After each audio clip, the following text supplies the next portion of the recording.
undulating ridges and valleys, and this airport is carved out of not as high as possible on a ridge, but it is very high. So we are definitely above the valley floor. So it's an uphill walk for anybody who is walking up here. Now, I think when the camera does come back around to me, you're going to see a hat you haven't seen me worn before. This is my Meme America Great hat. M-E-M-E. This is memes, and I want to talk a little bit about keyboard warriors. The president has famously thanked them for their efforts, and I've been lucky enough to really know some of the people who make these memes. So many of them. Love for the president, love for our country drives them. They do this on their own time, at their own expense, trying their best to make light of the claims that the left will make and refute them with humor and with truth. So I started making memes on the Donald, a subreddit of reddit.com. I was doing that in 2017. That's where I met the first of these compatriots.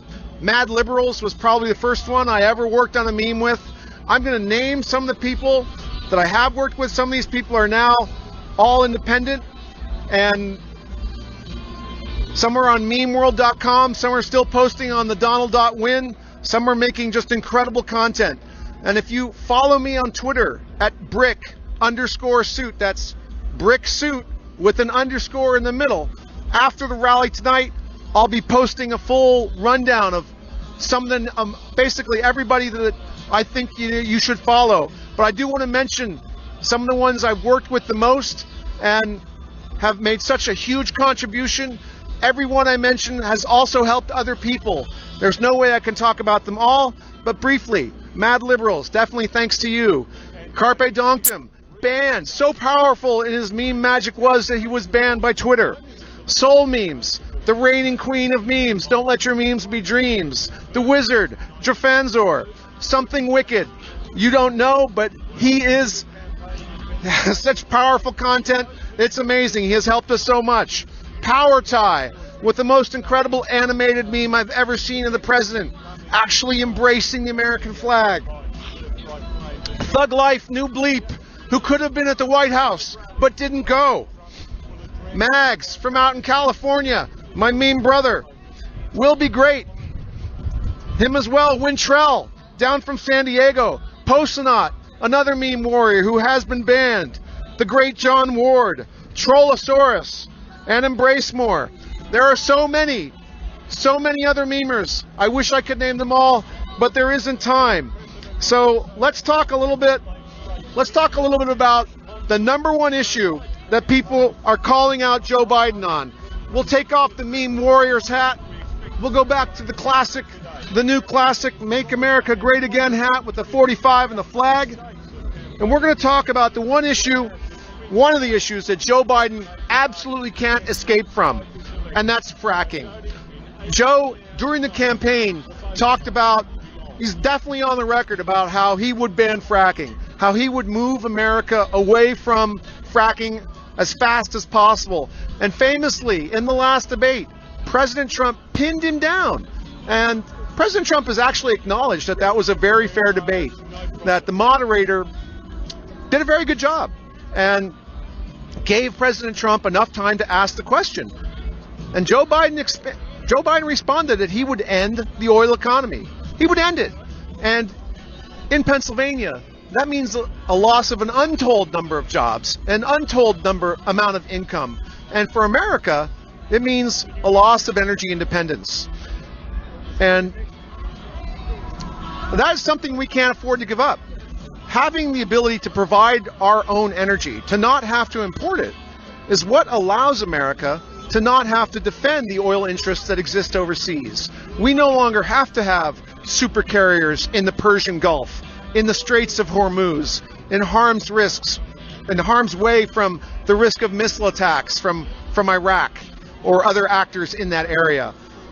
Because we don't have to do that, we don't have to sacrifice the lives of our soldiers and our tax dollars, the capital of our country, on defending the oil infrastructure of other nations who are not contributing their fair share towards that defense.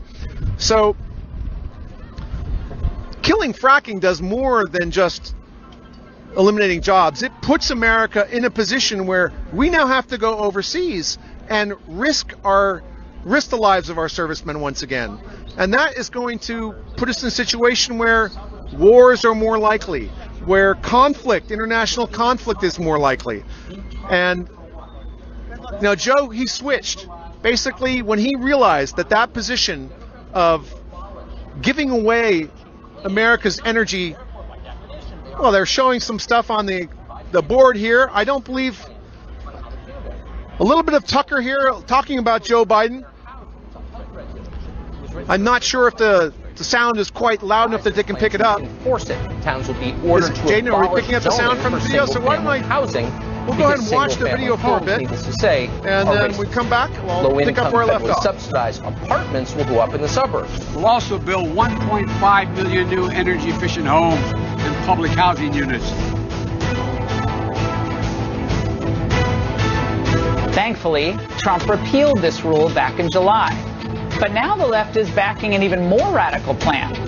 It was a bill put forward by Senator Cory Booker to push low-income housing developments into the suburbs. This would be a federal takeover of local zoning laws, in essence. And Biden, he fully supports it. The prior administration piled up more than 600 major new regulations, a cruel and punishing regulatory burden that cost the average American an additional $2,300 per year. Think of that. The average American, $2,300 regulation, hitting low-income Americans by far the hardest. Our historic regulatory relief is providing the average American household an extra $3,100 every single year. I've had the luxury of enjoying the benefit of the tax cuts.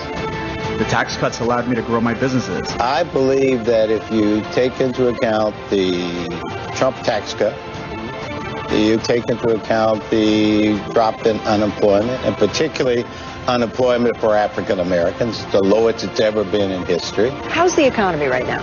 We're loving it. Kennedy credits the Trump tax cuts and deregulation for her company's growth. It's the first time in 10 years that it's booming again. The tax cuts that were imposed did wonders for the middle class. I will cut taxes even further for hardworking moms and dads. I will not raise taxes. I will cut them. First thing I do is going to repeal this Trump tax cut.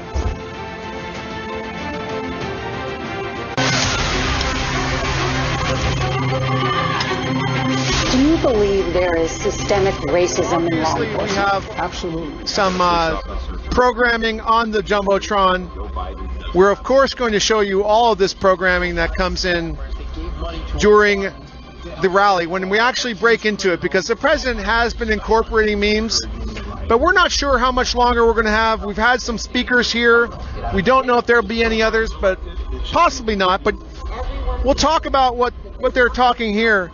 This is Joe Biden saying that he's not going to raise taxes, but in the very same breath turns his head to the other side and says he's going to repeal the Trump tax cuts. That is, of course, the same as raising taxes. So they're talking about safety of the suburbs. Joe Biden's America will all be in peace. You support the police and you want to be and the defunding of the police.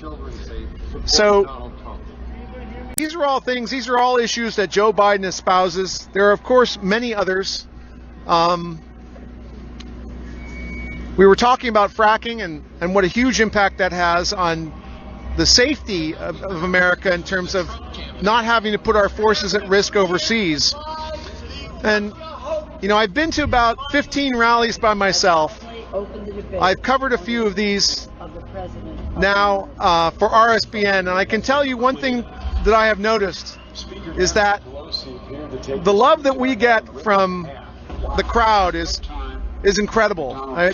When we are walking around here and they realize that we're from RSBN as we're panning the crowd, it's just, it's amazing when they recognize us. People waving, people taking photographs. We really appreciate that support. And I think right now, I'm going to try and read some of the super chat messages. Actually, we'll wait for the camera to come back.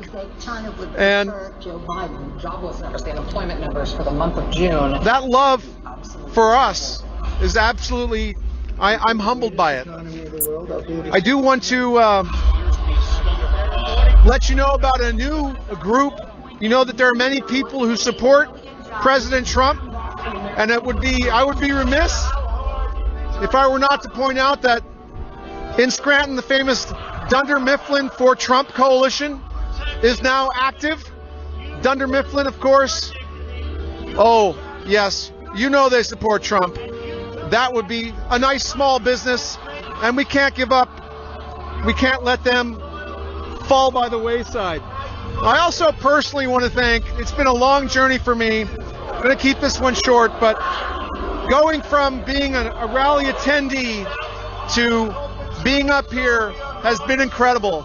I have met so many wonderful people along the way before being introduced to RSBN. My rally friends, the late Randall Tom, who I met in Mesa, Arizona. Richard, I know you're out there. Sandra and Brandon, as well as Rick and Mike and Mario from California. A lot of California support for Trump.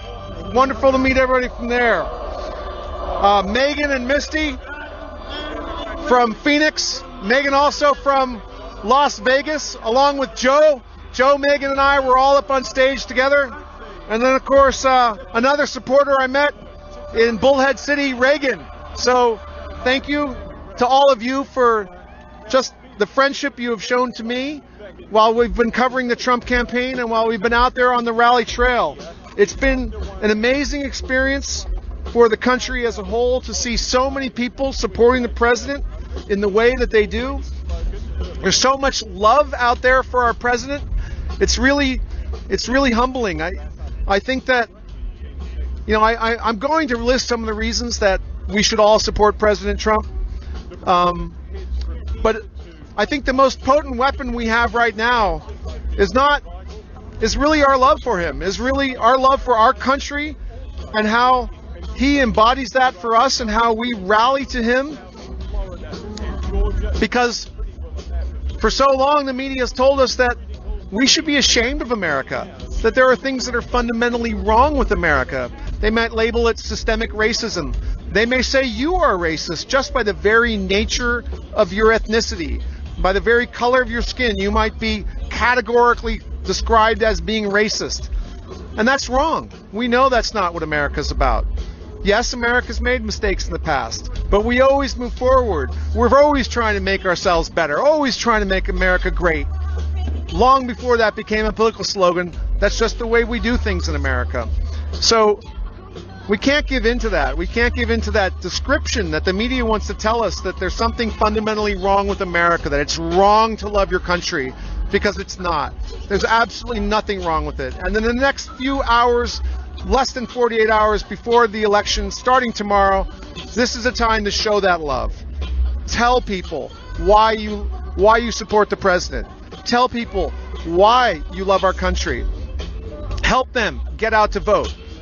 If you haven't voted in person already, if you haven't voted early, get your vote in as early as you can tomorrow. Make that vote in person and help others get out there on the help them get to the polls. It could be your neighbors, it could be some elderly people that you know, co-workers, your boss. Talk to anybody and ask them if they voted. Tell them why you support the president. I'm going to try and get to some super chat messages here. So bear with me as I Velcro up again. I think we'll be able to do it. All right, so I've got the super chat up. And I'll read out a few of the donations here. I don't think I'm quite up to date and live here, so I might have to hit a refresh. Gotta wait for an ad. So let's talk a little bit about, really, we were talking about voting and how important it is to vote. We all know that. We've heard all the reasons so far. But you don't want to leave it on the table. You don't want to look back at this election. You don't want to look back at this on Wednesday and say, I could have cast a vote. I could have helped someone else vote. This is a time when you need to make sure that happens tomorrow. Make some plans with people tonight. Hey, let's all go to the polls. Let's go vote. So let's get that taken care of. So let's read out some of the messages from Super Chat. We've got a $20 donation from Linda Finley. Trump 2020, Biden going down. We've got a $4.99 from Jason McCulley. Trump 2020. There's a little acronym there, so I'm not going to say blow something, Sleepy Joe. Yeah, like beat him substantially is what I think is the vernacular there. Red wave coming. We got a donation of $5 from the basket maker's wife. I've been watching the great RSBN through 2016, and you are natural. Thank you. Love your Twitter photos. Well, thank you very much, and thank you for your donation. Linda Mangan, welcome to she's joined the Reagan Club. Excellent, thank you. We have a donation from Australia, $79.99. Getting happy vibes from Bricksuit. Thank you, sir, and RSBN for keeping it real. A $4.99 from Sean Major, Disabled Black Veterans for Trump. Sergeant Sean Major, USMC, Wounded Warrior Battalion. So definitely thank you very much for that. We do appreciate your support. It is what enables us to travel to these rallies. Again, the easiest way for you to make a full donation to us is at rsbnetwork.com/donate. That's rsbnetwork.com/donate. Most of your donation, except for a very small portion for processing, does come directly to us. The second way is via the Super Chats. You can do those, and I will try and read off as many as I can, but we do have a little bit of difficulty here connecting. There are bandwidth issues. We're always trying with only one set of hands. I apologize if I can't get to them all, but we are going to try. We're also, when you do make a donation at rsbnetwork.com, you also have an option to put some emails in there. And we'll see if we can pull up some of those in just a moment. Probably I'll do those after a break. We'll wait till after a break so I can switch screens on that. And if you want to mail us a donation, just keep it short here. RSBN 1550 Opelika Road, Suite 6, Box 344 in Auburn, Alabama. The zip code is 36830. That's 1550 Opelika Road, Suite 6, Box 344, Auburn, Alabama, 36830.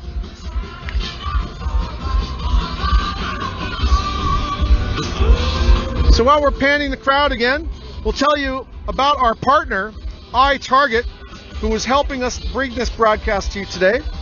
Innocent people are falling victim to crime, intimidation, and forced to fend for themselves because Democrats on the left are successfully defunding the police. When the government can't or won't protect your family, self-defense is the only option. But most of us don't have time to consistently train. Plus, ammo is really expensive, and that's why iTarget Pro was invented. Using their proprietary app and laser bullet, you can now train safely in the convenience of your own home or even your office with your actual firearm. iTarget comes in all the major calibers, including .223 and .556, so you can stay sharp with almost any firearm. And today, you can get 10% off plus free shipping with the offer code SAVE10. This is the smartest way for you to practice, and it pays for itself in just a few days of practice. And that's the letter I, targetpro.com, itargetpro.com, offer code SAVE10. Now, Second Amendment freedoms, of course, always an issue when we're talking about what the Democrats will be doing with the Second Amendment. They'll obviously be seeking to curtail it, to reduce the rights of gun owners. And in a state like Pennsylvania, where there are so many sportsmen here, with such an incredible history of outdoorsmanship and hunting and it's really a part of the culture, and it should be, because it is a right that we have, the right for self-defense. And the right to bear arms is in the Second Amendment. It shall not be infringed. And that is exactly what the Democrats want to do at it. They want to chip away at it, chip at the corners until there's probably nothing left.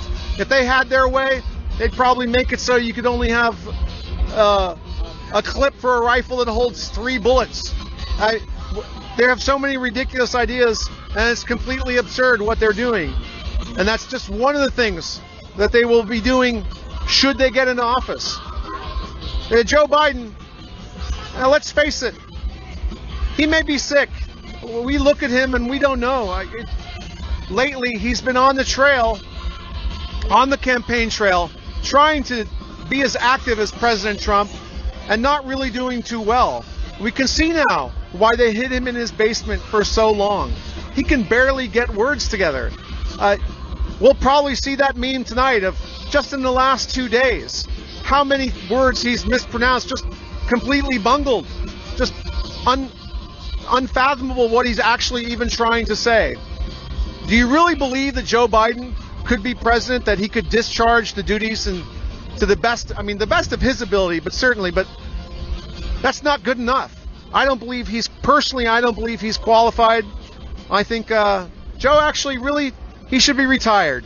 He should be spending this time with his family, visiting his grandkids, maybe even the one he hasn't met yet, and just enjoying his retirement and his golden years, so to speak, in Delaware.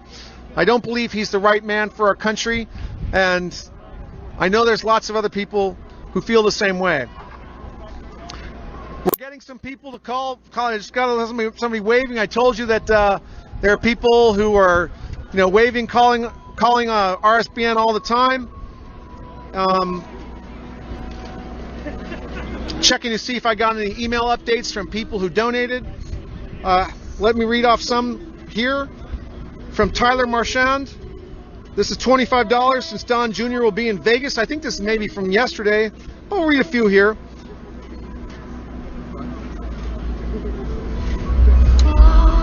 From Linda Lawler, consider yourselves wrapped in our warm embrace.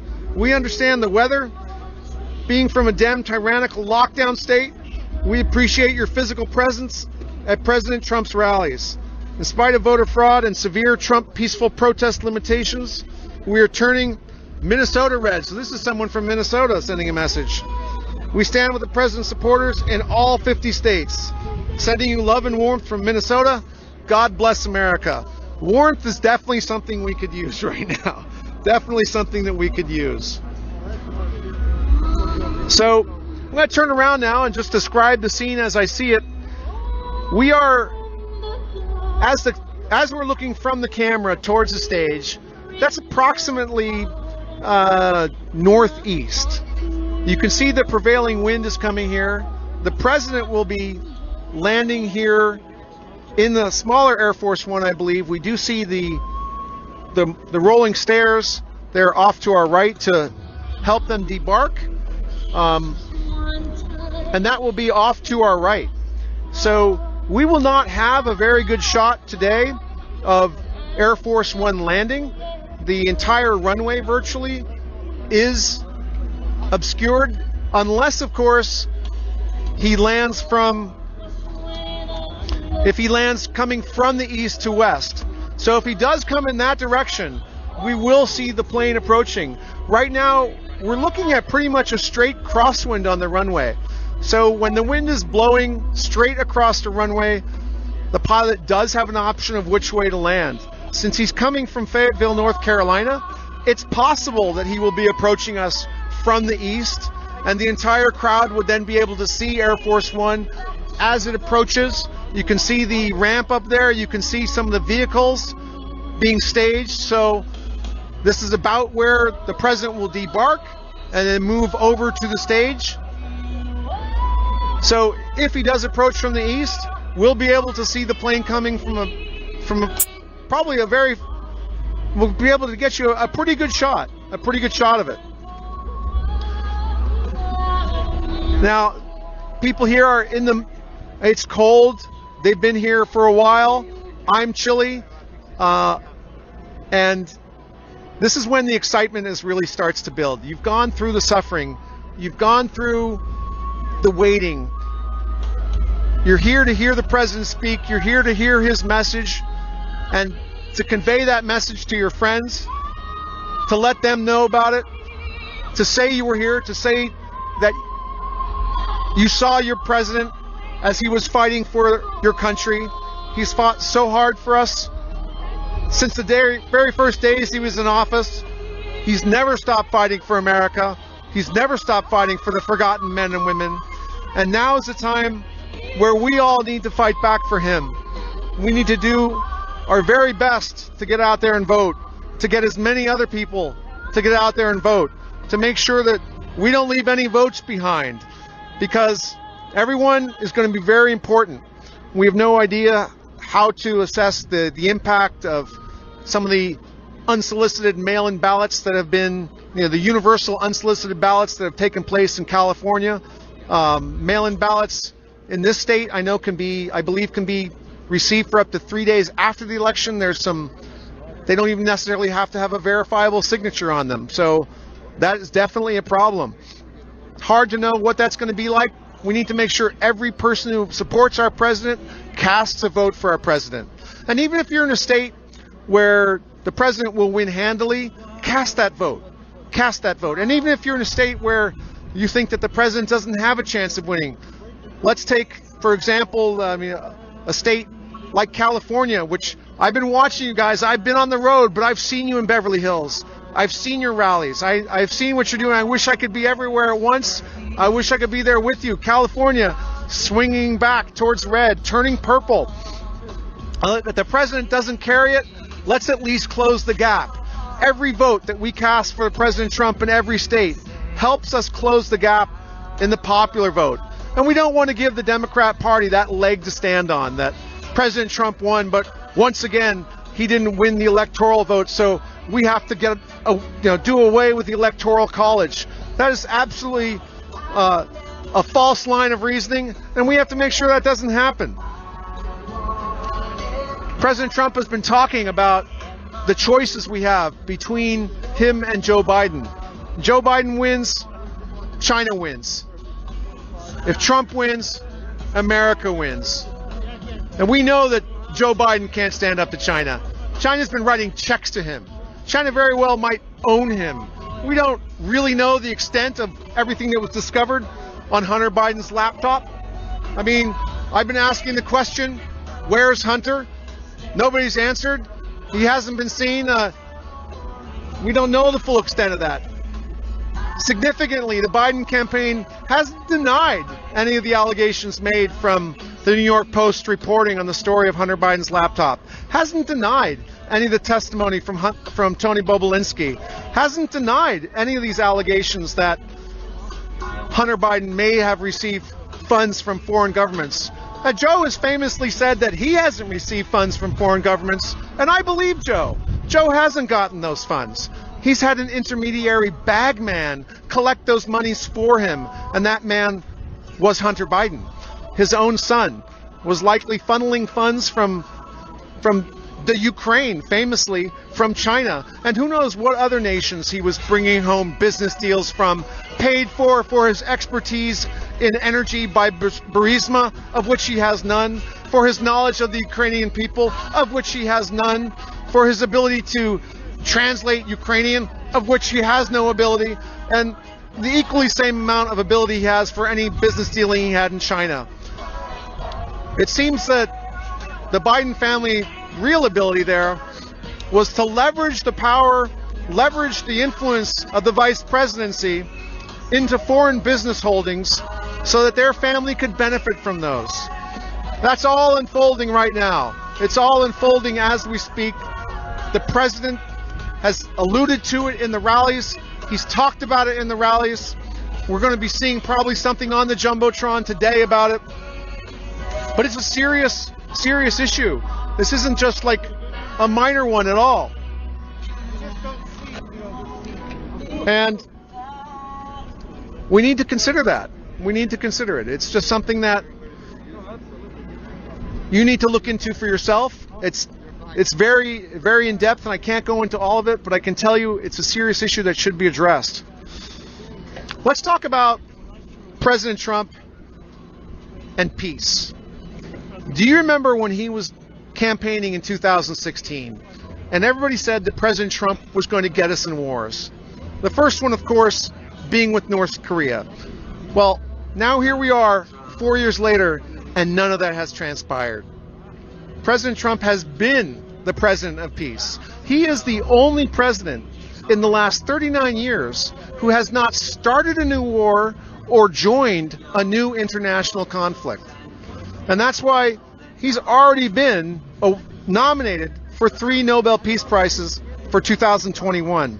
The first of those was for his work with Israel and the UAE, who are normalizing relations. In fact, there's now direct flights between those two countries. Kosovo and Serbia, negotiating peace with them as well.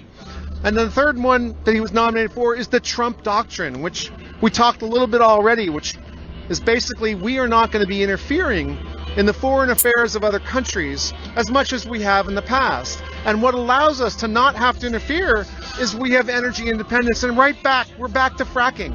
Because we have energy independence, we don't have to be overseas keeping pipelines open and keeping oceanways open for super tankers coming from the Gulf of Hormuz to the United States to bring energy to the United States. Now that we are self-sufficient and actually exporting energy, we don't need any of that. And that's why the Trump Doctrine can now take place.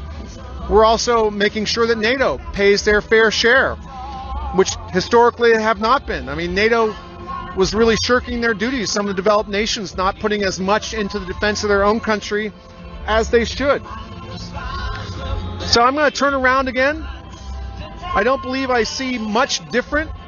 One thing I do see, and I don't think we'll be able to show it to you, but we do have a significant amount of mounted police here. We actually have police on horseback who are patrolling the far side of the runway. The bleachers are definitely full. People are waiting. And usually what I can tell you, when you get a sense that the president is near, it kind of travels word of mouth in the crowd. You can kind of start to see everybody turn their heads in anticipation of the arrival of Air Force One. Sometimes they will actually pipe into the system, into the PA system, the words from the control tower, so we can let them know that they're on the way. But I don't know if we'll be doing that at this one, but I hope we do, because it's always fantastic to hear that.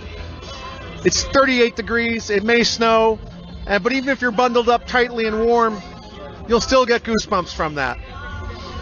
And while we're showing you the crowd, let me tell you again about our partner for today, iTarget Pro. We know that Democrats want to defund the police departments, and that means innocent people are falling victim to crime, intimidation, and they're forced to defend themselves because Democrats and the left are successfully defunding the police. When the government can't or won't protect your family, self-defense is the only option. But most of us don't have time to consistently train. Plus, ammo is really expensive, and that's why iTarget Pro was invented. Using their proprietary app and laser bullet, you can now train safely in the convenience of your own home with your actual firearm. iTarget comes in all the major calibers, including .223 and .556, so you can stay sharp with almost any firearm. And today you can get 10% off plus free shipping with the offer code SAVE10. That's 10% off plus free shipping with the offer code SAVE10, and that's SAVE10. Don't spell out the word 10, it's SAVE10. This is the smartest way for you to practice, and it pays for itself in just a few days of practice. So that's the letter I, targetpro.com, itargetpro.com, offer code SAVE10. We've got the familiar soundtrack here playing in the background. Familiar to me, but of course, I don't know how many people here have been to a Trump rally. I recognized a few people in the head of the line when I was here earlier this morning, but I know that it's not always the case that people have been to many rallies and know exactly what to expect. It's always fun watching people experience it for the first time. I mean, they're very happy.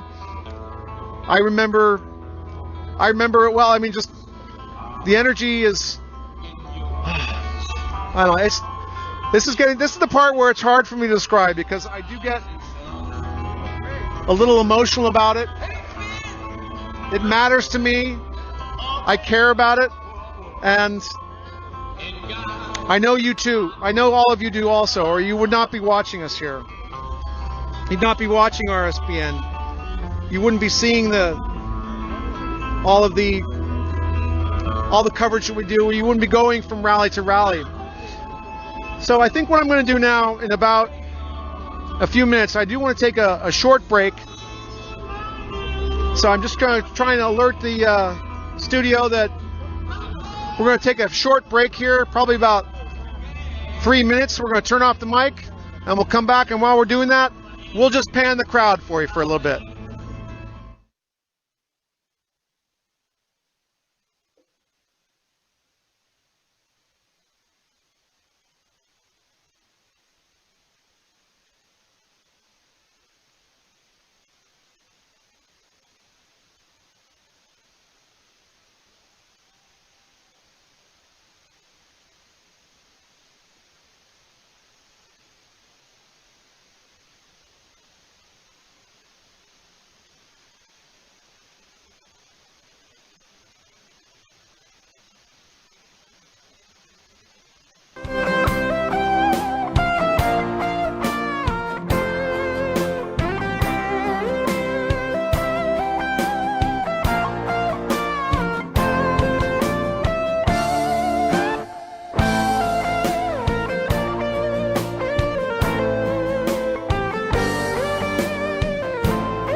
So I've been able to pull up the super chat.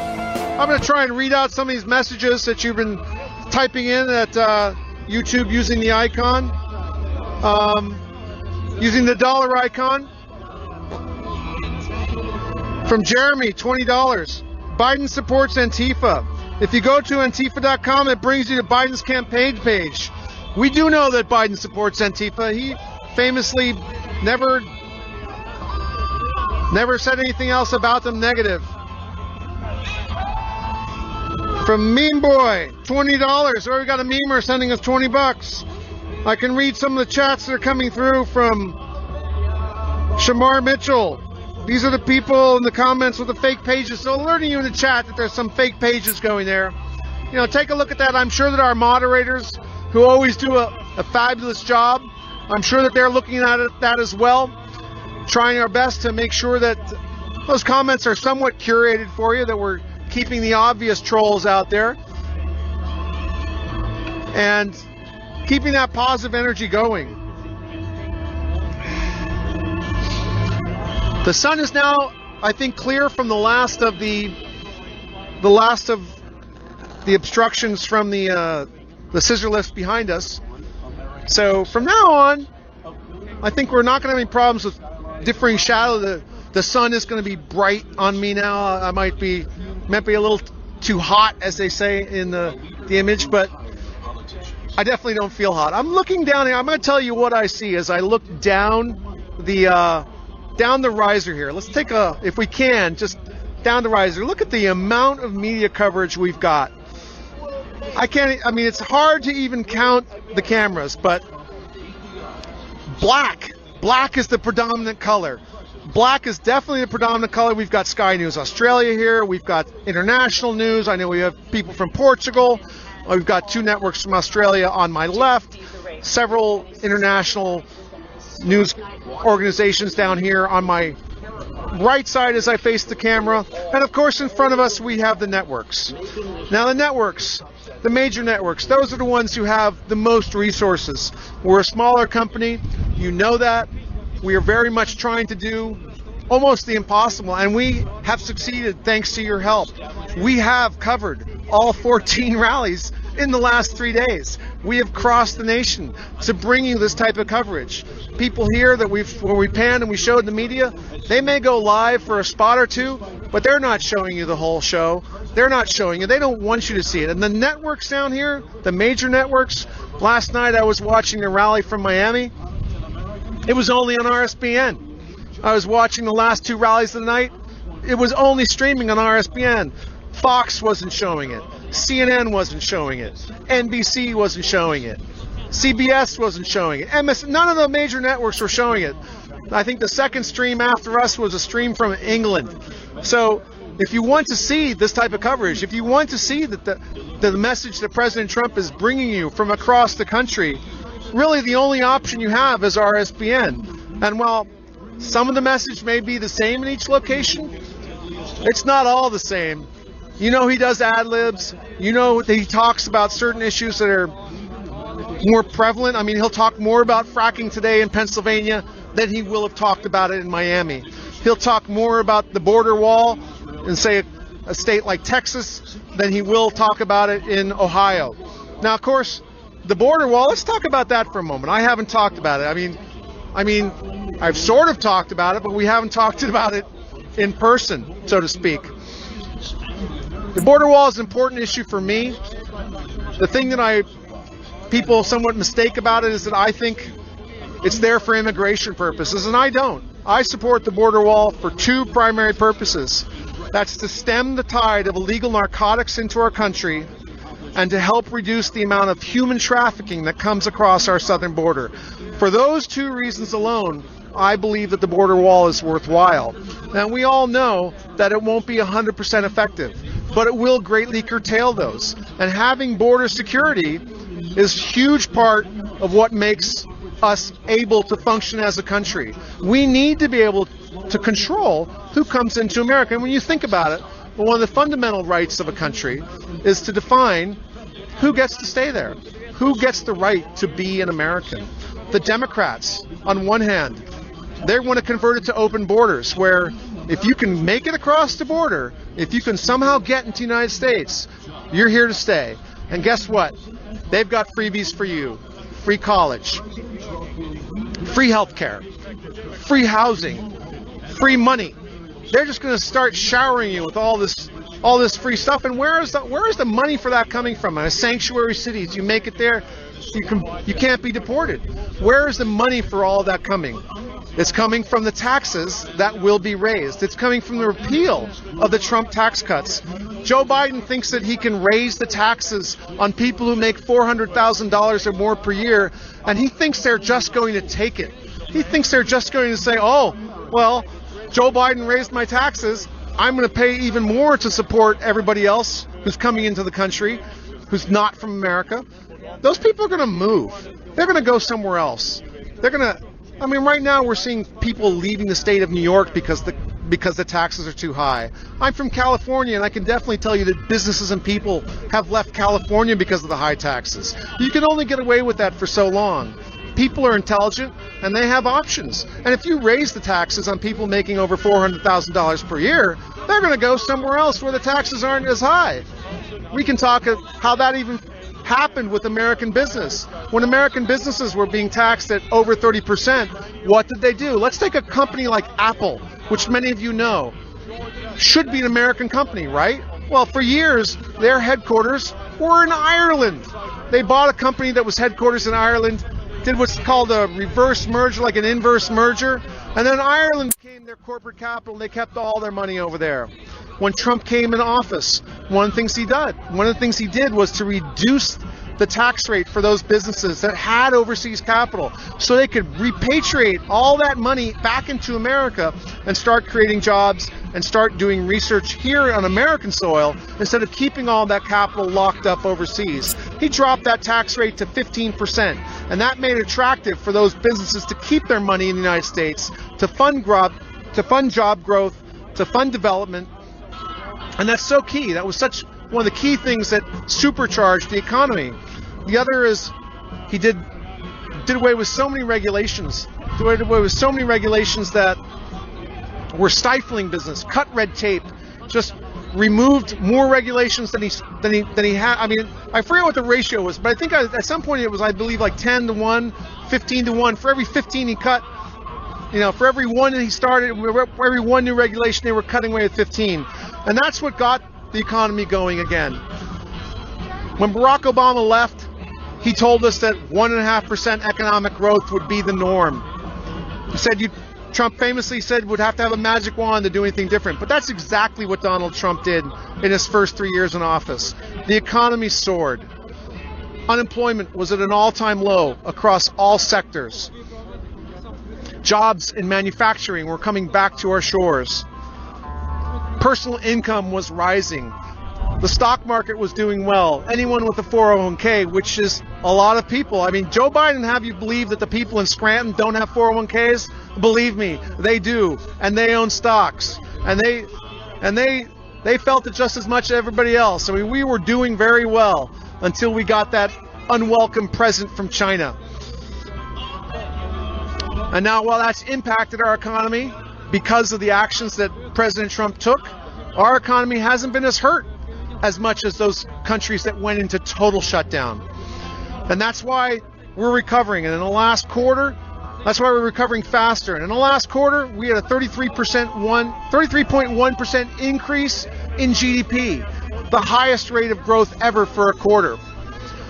President Trump is absolutely the right choice for our country to lead us back to economic recovery and beyond. It's not just people were saying it was going to be a gradual recovery. It's not. President Trump famously calls it the Super V, and that's what it is, because we're going to come back quickly. It's not going to be a long, protracted return. It's going to be a sharp return. Unemployment numbers will continue to fall. Jobs will come back. And next year, the stage is set for the greatest year in American economic history, recent history. I mean, we are going to be going gangbusters and getting back to where we were and beyond.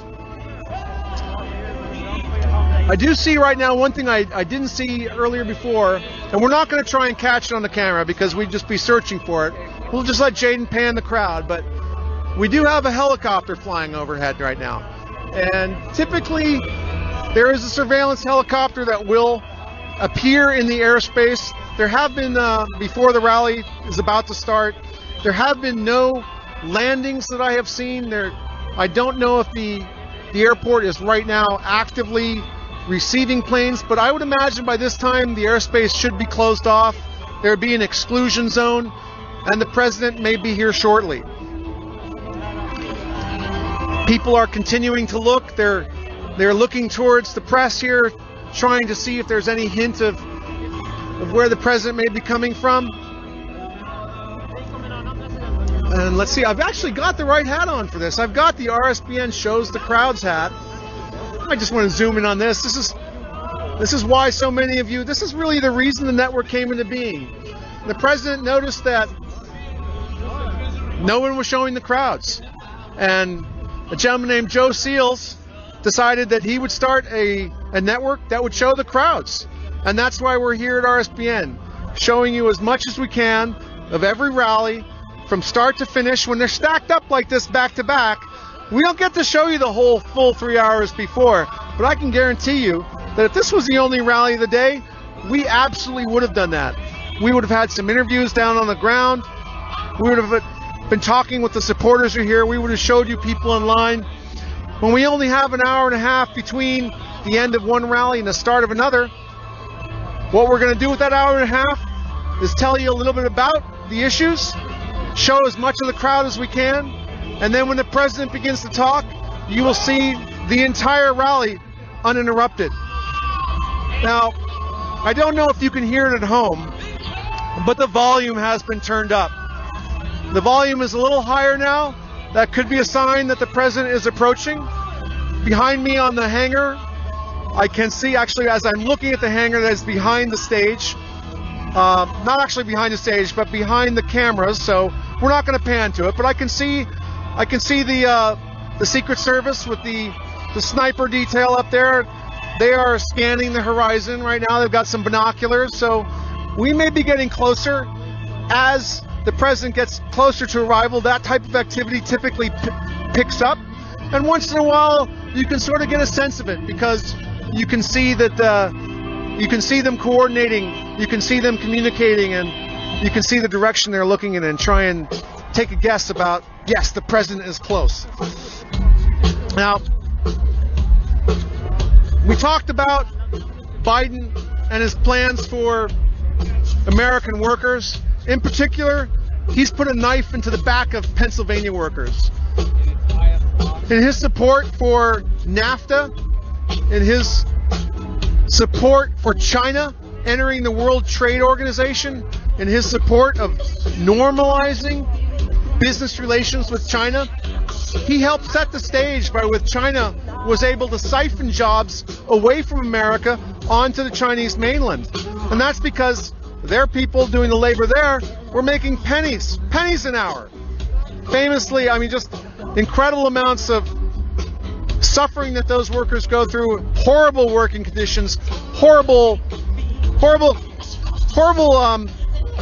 conditions for the environment as well. I mean, do you think that factories in China were adhering to the EPA guidelines of America? Absolutely not. Now, people behind us are looking. We may see the president very shortly. I do see people looking. I can't quite see it myself. I'm going to get up here on the upper step and see if I can spot the plane, see if I can see Air Force One. Judging by the crowd, he is landing. And if he'd not come from the east, he would have come from the west, so he wouldn't have got that long shot. It does appear then that it is just a private jet. So, false alarm. So we have a small private jet that has landed. And actually, in Montoursville, roughly about 2 days ago when we did the rally there, remember that, Jaden? We had a small jet that landed prior to the president. We were surprised by it. And this may be an advance party. This might be someone coming in and checking out just the weather conditions. I'm surprised to see a small jet. This looks to be about the same size as the jet that I saw in Montoursville. Of course, that was at night, so it was difficult. I don't see any obvious airline markings. I wish I had a pair of binoculars on it so I could tell, but it is pretty much the same type of jet. It has a high T-tail, so it's not, I could tell when it did land that by the lights in Montoursville that it was an Air Force One. Air Force One doesn't have the high horizontal stabilizer. So this might be part of an advanced Secret Service detail that's landing in advance of the president. The fact that it did land from the west would seem to indicate to me that that is the same direction that the president will land from. Looking at the windsock, it looks like the wind is now blowing towards the southwest, so that would make sense for them to come in from that direction. And that would mean we won't get the long shot of the president arriving. So, false alarm for everybody who saw a plane, but that was crowdsourced eagle eyes. They were able to see a plane coming, it just wasn't the plane they were looking for. Let's talk a little bit about what the leftists are going to do if they get Joe Biden into office. We've already talked about how they're going to defund the police. And in addition to that, we know they're going to try and pack the Supreme Court. They haven't said that that's what they're going to do, but we have a pretty good chance that that is what they're going to do. They want to open the borders. They want amnesty for illegal aliens. And they're going to let people pour into the country and give them free everything. Free and free. As much free as you can get And when you've had that much free, then there'll be more free for you. But it won't be free for us, because the Americans that are here already, we'll be the one paying the taxes on that. Repeal the tax cuts. That's Joe Biden out one side of his mouth saying, no new tax. I'm not gonna raise your taxes. But then really, I'm gonna cut the Trump tax cuts. I'm gonna repeal them. That's the same as raising the taxes, Joe. Maybe he doesn't realize that, but we all do. And he's also going to push for statehood for D.C. and Puerto Rico. And all that is going to do is the Democrats want to do that so they can get potentially 2 more senators from each of those new states. That'll give them 4 more senators in the Senate and give them a better chance of maintaining a majority there. And most likely, personally, I think the Democrat Party wants to get us back into war. War is something that their constituency wants. They may say that it's not, but we know that they're not exactly shy about steering America into conflicts. And I'm looking here in that business jet that did land is only about 100 yards from us. It is not pulling up to a normal gate. It does have some of the black support vehicles coming up to it. So I think I'm correct that is associated with the president's arrival here. Earlier today, we did see, yesterday and this morning, there were at least 2 C-17s that brought vehicles into the airport, brought the support vehicles that you'll see here shortly. There's typically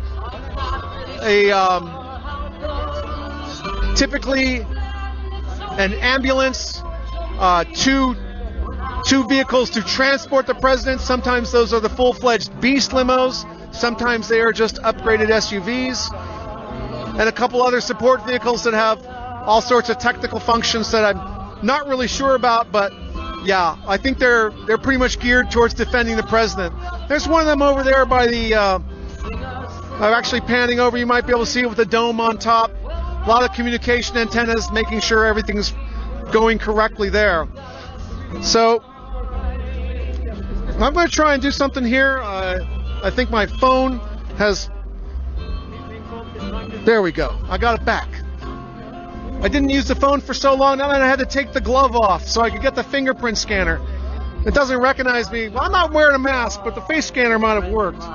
So while we're talking about what the Democrats want to do, we're talking about one of the things that they want to do, which is to defund the police. That brings me back to our partner for today, which is iTarget.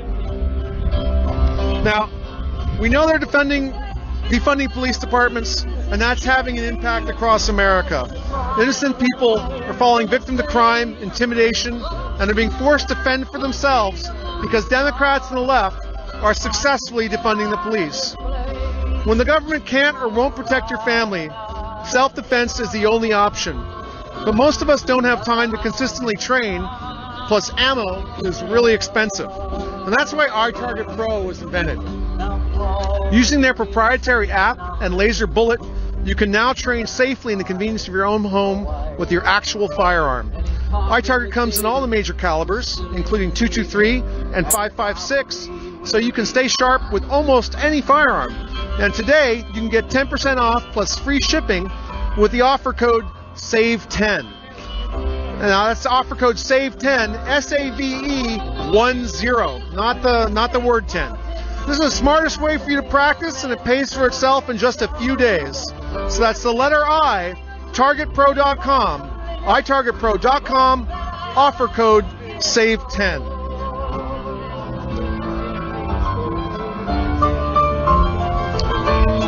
And I'm going to see if I can get a few more super chats here.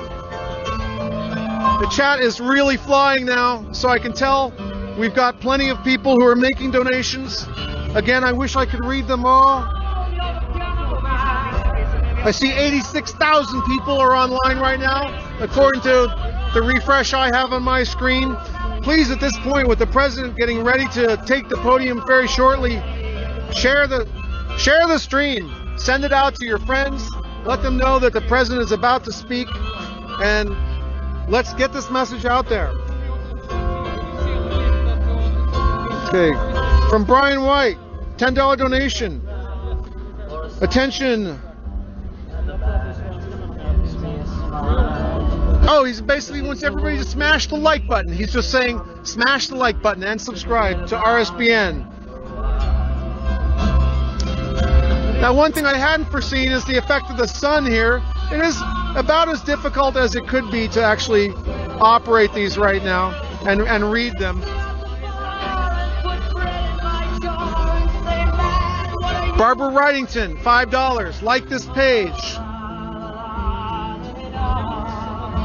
B. Luke, $9.99. Hepcat with a $10 donation. A $10 donation from HB. A $99 donation from... I'm going to get this right because this is $99. Shady Shadow, $384, $99. Trump 2020 baby. Donation of 10 Canadian dollars from Karen Guo. Agent for Trump. $5 from Benjamin Smith. Praying for victory. Praying for Trump. Thank you, RSBN. Back to Blue. Benjamin Tyler Smith, author of Blue Crucible. All right. So the crowd beginning to cheer. I see a video being played. I believe this is the one that Dan Scavino had tweeted out earlier. A couple days ago, where it's just showing the president approaching a rally that looks to be perhaps North Carolina. Really, this is just maybe we can get a zoom in on the screen here, because this is showing right now something what I told you about earlier, which is the love that the American public has shown for our president. The crowds for these rallies is so large, but beyond the rally crowds all across America, people are demonstrating their, look at this is a boat parade on a barge that was in the Miami area. We've got interstates full of cars. I know there was one in Hurricane, Utah just yesterday. So many people, so many places showing support for the president in a way that is completely unprecedented. This type of support has not been seen. And I think it's our secret weapon. And maybe it's not so secret. Maybe people are beginning to realize how much love America has for the president. And it's not so much for him personally, but it's because he's given us permission to be patriots again. For so long, we were told that it was wrong to like America. It was wrong to be proud of our country. It was wrong to have pride in the accomplishments that America has had. And that instead we should bow down to the globalists, that we should open our borders, that we should allow anybody who can make it across the line between us and other countries, that we should allow the entire world in. And that's not something that we can do. America First is a strong doctrine, and the president has supported it. And people understand that that is a huge part of why he is supported. Now, I'm looking at the crowd now, and the crowd, you can see their faces. They're all looking towards the sun. I can see the cameras coming up. And based upon the business jet that just landed, this is about the same time frame. This could be the arrival of Air Force One. I'm sure that there isn't any other aircraft in the area. You can see the people as they're watching, trying to catch a glimpse of the plane. It's still an amazing feeling every time you see it. I'm trying to take a look without getting in the way of everybody else's cameras, but really I'm down one level and I can't quite see it myself. But I see people waving. There are people who have better eyes than I do, and I believe that they see Air Force One, and now I've got a glimpse of it. I can see it. The president is on final approach. He is in the 757. That is the smaller of the two jets he will use as Air Force One. Of course, Air Force One is simply a call sign, and any plane the president is on will be Air Force One. But this is the one we've seen. This is the one we've been seeing, the 757. So just about to touch down. They almost at the end of the runway. We'll be seeing it on rollout, and then I imagine It'll take about 5 minutes for it to taxi into position, and very shortly, the President of the United States will be coming down those stairs, going on to the podium, and addressing this crowd. And the crowd now has wind of it that he's landed. A big cheer from behind me, and the chills are back. I'm bundled against the cold, but the chills are back, and Air Force One has landed. The crowd can see it, that beautiful color scheme it has. And now,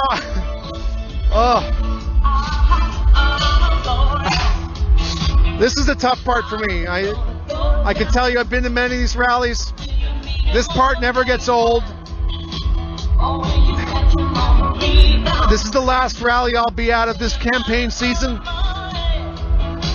And it's special. They're all special, but this one's very special. And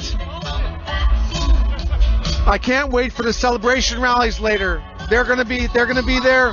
We're gonna win this election. The president will make a tour. There'll be more rallies, but this one is the last of a long campaign season. We're all gonna get out and vote tomorrow. We're all gonna take all of that love and energy that we've had for our president. We're gonna manifest it. We're not just gonna ride in trucks or boats. We're gonna go out and vote. We're gonna make sure we cast our votes, and we're gonna make sure that we get as many other people to the polls as we can. That's our job. That's what we've got to do from now until the closing of the polls tomorrow. Make your plans. Make your plans on when you're going to vote, who you're going to help vote, how many people you're going to help get to the polls. We're going to make America great again. We're going to do it. Oh. All right, sorry, I'm just getting a little emotional, but it's hard not to. It really is. While the president is taxing up, I want to take one last time to remind you, I want to remind you once more about our sponsor, iTarget. The plane is still, Air Force One is still a ways away, so we can safely tell you about this without missing anything. Innocent people are falling victim to crime, intimidation, and forced to fend for themselves because Democrats and the left are successfully defunding the police. When the government can't or won't protect your family, self-defense is the only option. But most of us don't have time to consistently train, plus ammo is really expensive. That's why iTarget Pro was invented. Using their proprietary app and laser bullet, you can now train safely in the convenience of your own home with your actual firearm. Now, iTarget comes in all the major calibers, including .223 and .556, so you can stay sharp with almost any firearm. Now, today you can get 10% off plus free shipping with the offer code SAVE10. That's 10% off plus free shipping with the offer code SAVE10, and that's SAVE10. This is the smartest way for you to practice, and it pays for itself in just a few days. So that's the letter I, targetpro.com, itargetpro.com, offer code SAVE10. So Air Force One now, we can see is on the, I believe it might be on a taxiway, but it is now taxiing back the opposite way that it has landed. It's going to get a little bit closer, and I can see by the Marine Guards that it will be maybe 100 yards away from us when the president deplanes. I believe, just based upon my estimate, that we have a really good chance of getting a clear shot of the president. He is almost going to be perpendicular to the axis of the news platform. There's a chance we may be blocked by some news cameras. I'm hoping not, but we should have a good shot there. While we're waiting for Air Force One to pull up, I want to remind you of ways that you can help support us. We have plans beyond this election to expand our coverage, perhaps to bring you all the news that other networks won't show. You can make a donation at rsbnetwork.com/donate. When you donate there, the bulk of your donation comes straight to us. That's rsbnetwork.com/donate. YouTube in the super chat. When you hit the dollar icon, you make a donation there. You can put a message and it'll float at the top for everyone else to see. And when you're also doing that, be sure to hit the like button, the share button, subscribe to us so you can find out all the things that we are going to be broadcasting tomorrow. The rest of today, we have rallies coming up in Traverse City, Michigan at 5 p.m. Eastern, Kenosha, Wisconsin at 7 Eastern, and Grand Rapids, Michigan finishing it off at 10:30 Eastern. So we're getting an idea of where the plane is going to be ending up. I'm trying to guesstimate. Are we going to have a clear shot, Jaden? It looks like we're going to have a clear shot. So as long as nobody steps in front of us, I'm going to tap one gentleman on the shoulder. If it's possible, we do have this game. If you can, to the extent that you can. Thank you very much. This is the Australian media here. They're very, very helpful. Everybody's trying to get a perfect shot, but we don't have the perfect angle. So right now, the rear, I'm going to tell you what I can see. The plane has 2 doors where people will be departing from. The rear door is where the press will be leaving from. The Australian media here, very, very helpful. Everybody wants to get the perfect shot. We know it may not be possible, but we're trying. So what will typically happen when the plane, when the debarkation starts, is the press corps, the supporting personnel will come off the rear stairway first. And that's what we're seeing here. The first stairway is being wheeled up against the plane, wheeled up against Air Force One. The door is open, and they're getting ready to depart from there. It's going to be a short walk for the press corps. I don't think that there'll be any other any delays or any type of side trips. Sometimes when the president comes out, he'll go to another part of the rally first or another site. We know that if you were watching us in Minnesota at the rally where the Governor Walz curtailed the amount of people that could be there to only 250, the president got off the plane. The first thing he did was go outside and greet the thousands of patriots who were waiting outside the airport who weren't allowed in to see the rally. So the Secret Service, the press corps are now deplaning. I believe it's the Secret Service first, followed by the press corps. Anticipation here is incredible. I think everybody with a cell phone has it aloft, getting an image, trying to get a shot, recording for themselves. But of course,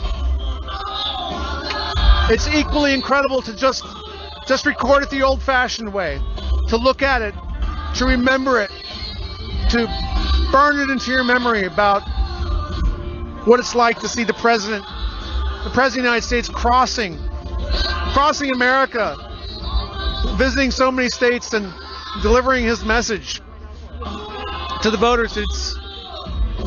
It's definitely a powerful and moving experience.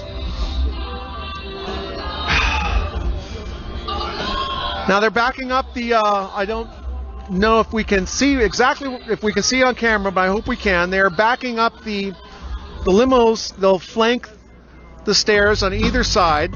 They will help screen the president from any threats that might be on the side. Just a standard precautionary procedure.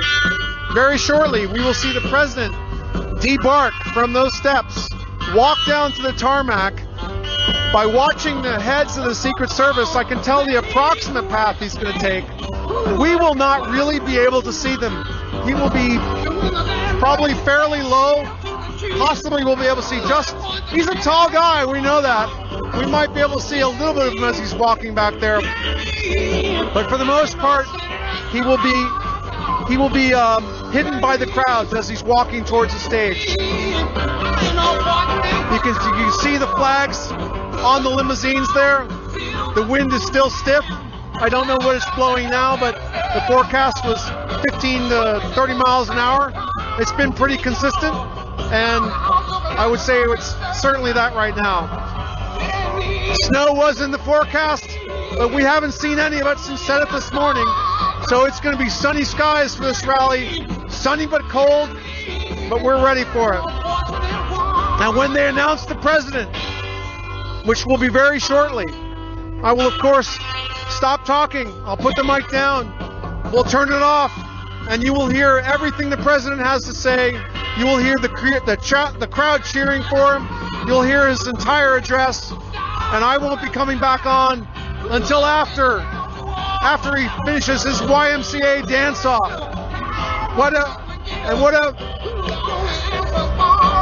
That's going to be fun to see. That is going to be fun to see one last time in person.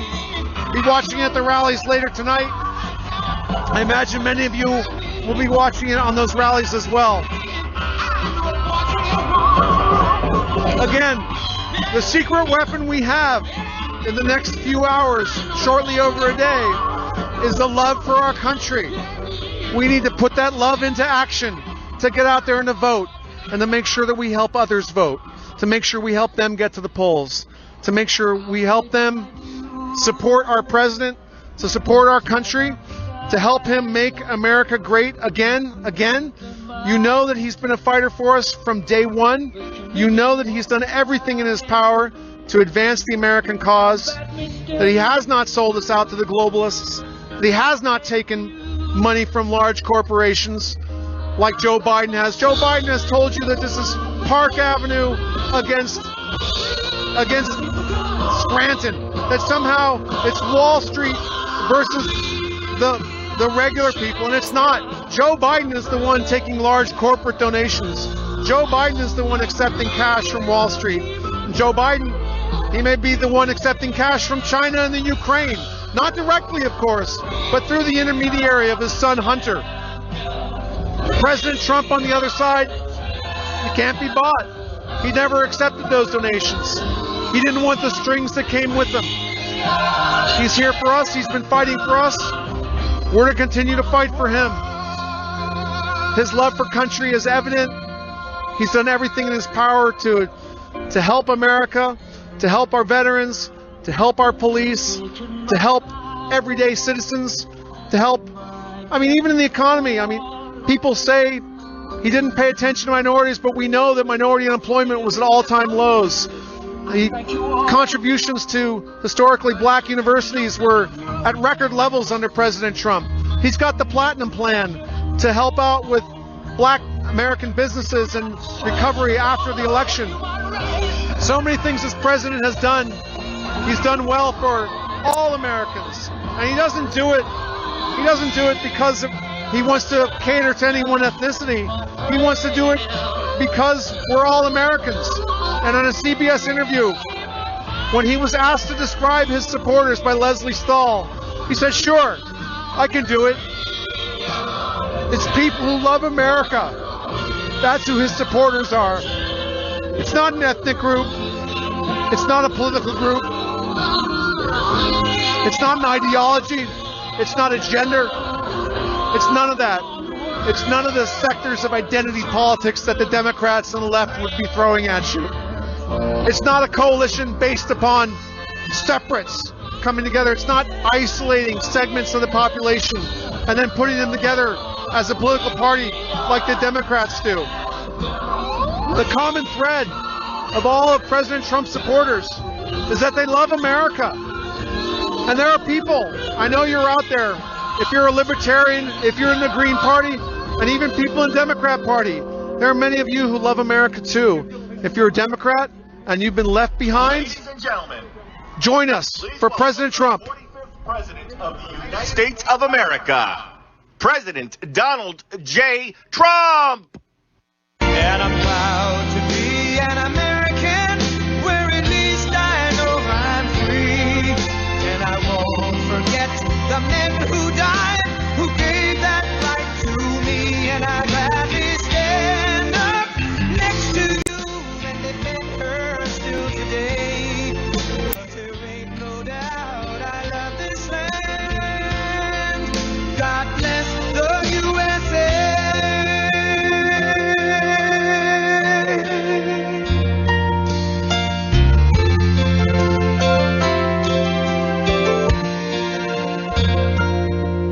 From the lakes of Minnesota to the hills of Tennessee, across the plains of Texas, from sea to shining sea, from Detroit down to Houston and New York to LA, where there's pride in every American heart, and it's time we stand and say that I'm proud to be an American, where at least I know I'm free, and I won't forget the men who died, who gave that right to me, and I gladly stand up next to you and defend her still today, 'cause there ain't no doubt I love this land. God bless the USA.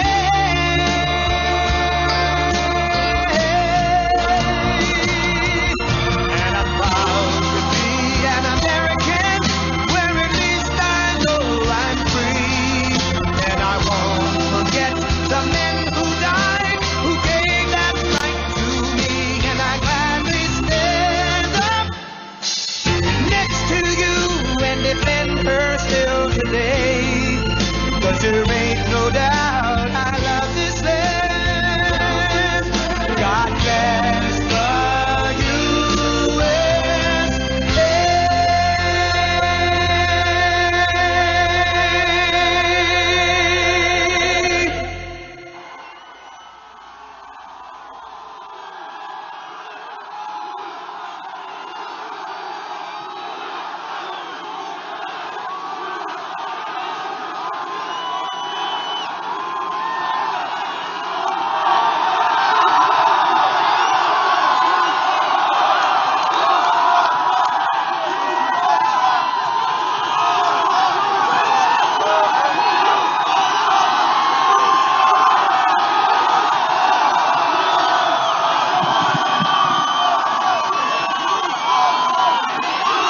Well, thank you very much. Thank you.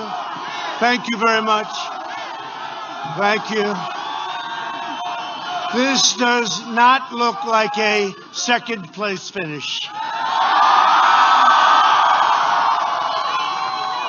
I saw Sleepy Joe. He had about 12 people and unable to fill up his circles. Thank you. Thank you very much.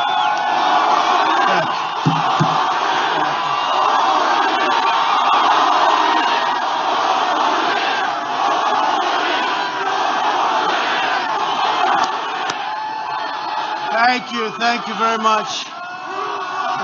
Pennsylvania, we love Pennsylvania.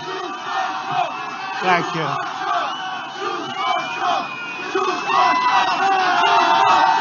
Thank you very much. Thank you very much. This is a nice rowdy crowd, isn't it, huh? Only in Pennsylvania. You know, we win Pennsylvania, we win the whole deal. You know that, huh? Just like last time. We want to have the same result as we had last time. Hello, Scranton. Hello, Pennsylvania. Thank you very much. Tomorrow we are going to win the Commonwealth of Pennsylvania, and we are going to win 4 more years in the White House.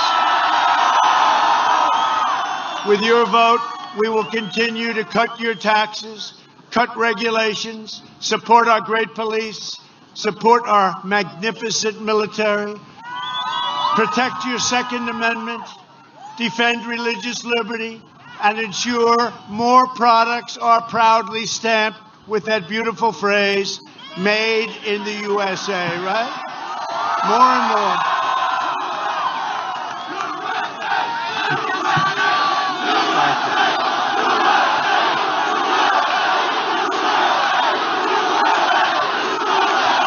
Thank you. Thank you. Remember last time they said, no, Pennsylvania hasn't been won by a Republican for many, many years. Many, many years. And then we won. And it wasn't even close when you get right down to it. Thank you very much. Thank you.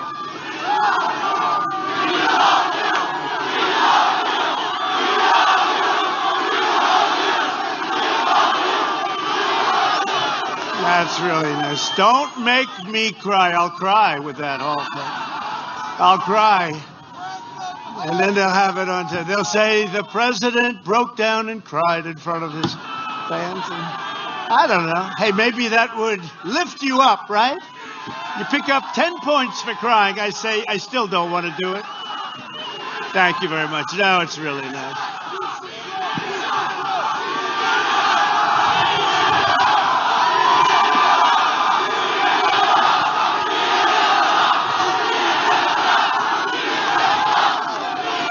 Thank you. Nobody's ever heard that chant before. You know, it's never a chant that anybody's ever heard at a political. We like Ronald Reagan, we like people, but nobody's ever heard of that chant, and we appreciate it. Next year will be the greatest economic year in the history of our country. We have the foundations already going. Under my leadership, our economy is now growing at the fastest rate ever recorded. Last Friday it was released.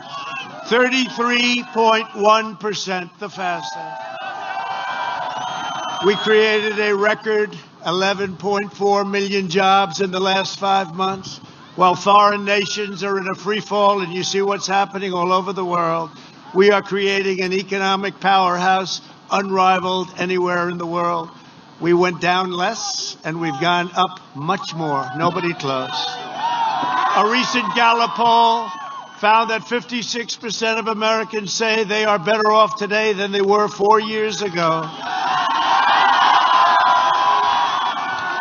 If Biden and Kamala, you know Kamala, right?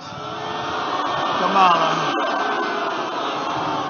Remember, it's the Harris-Biden administration when he said that. The Harris-Biden, no, Joe, you're supposed to go first, Joe.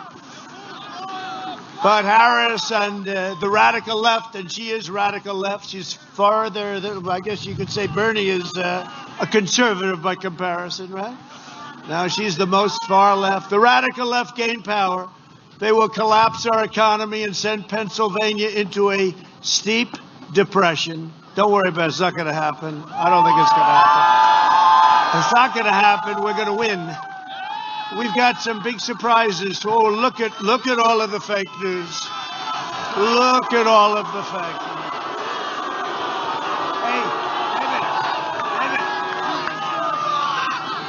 David, turn the mic up. Turn the mic up.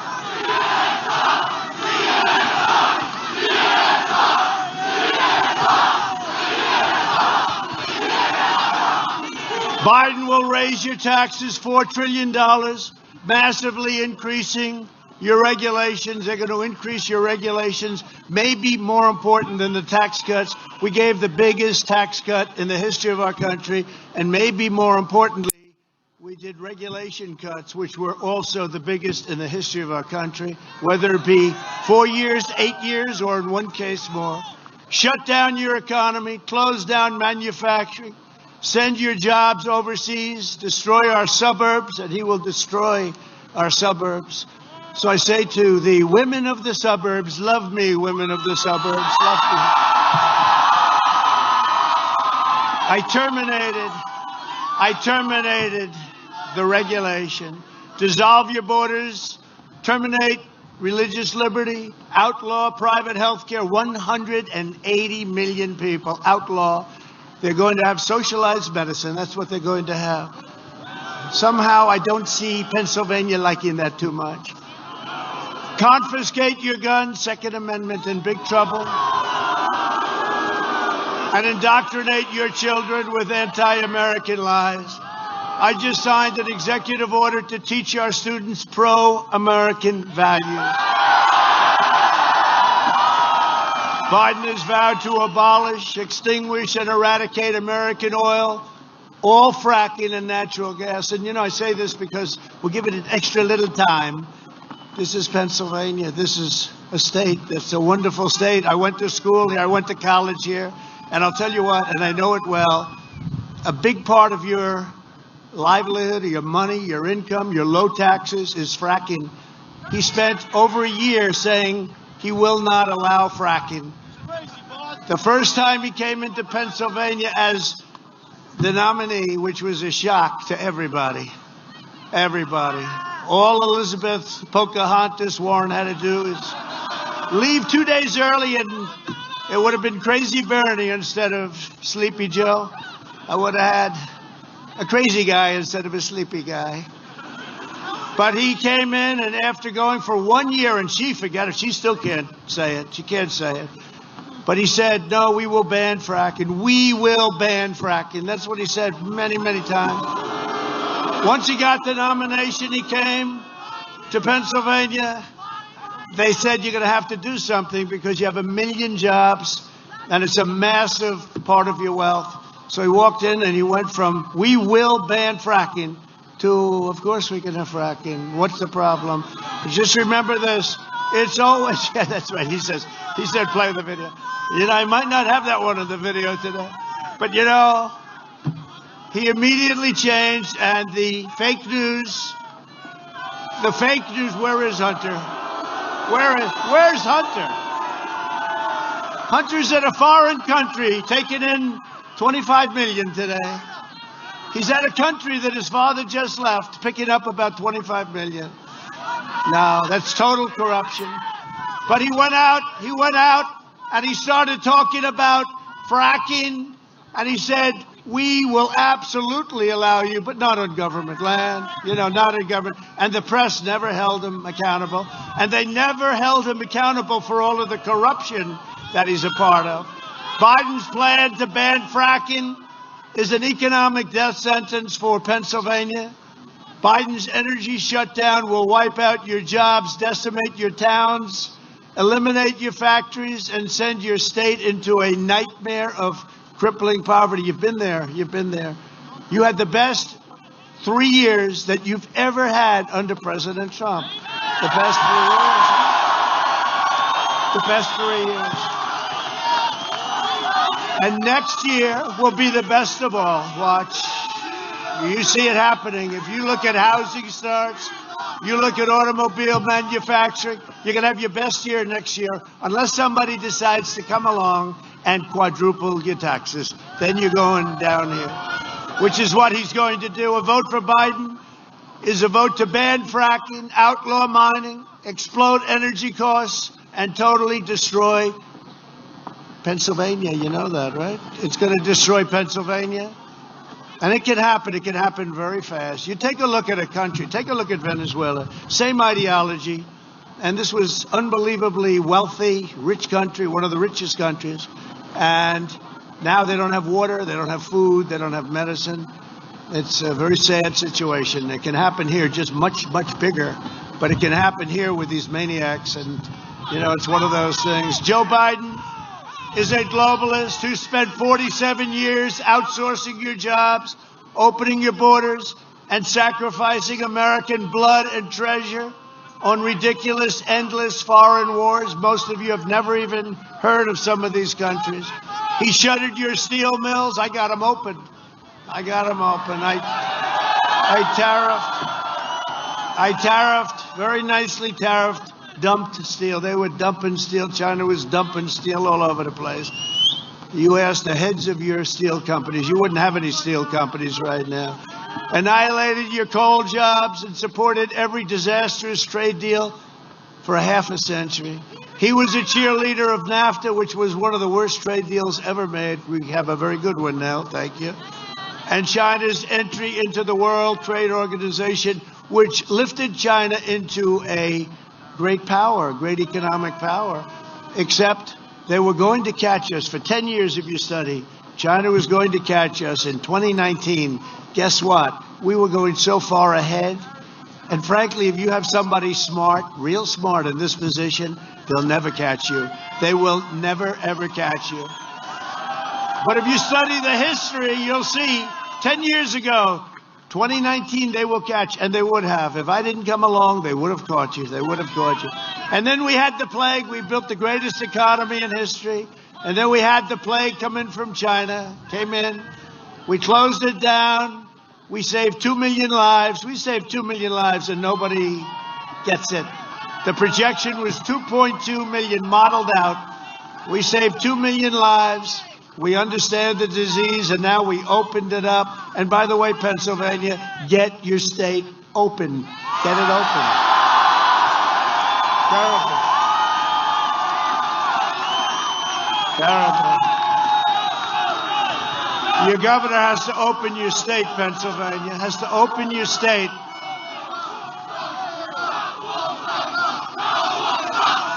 Terrible.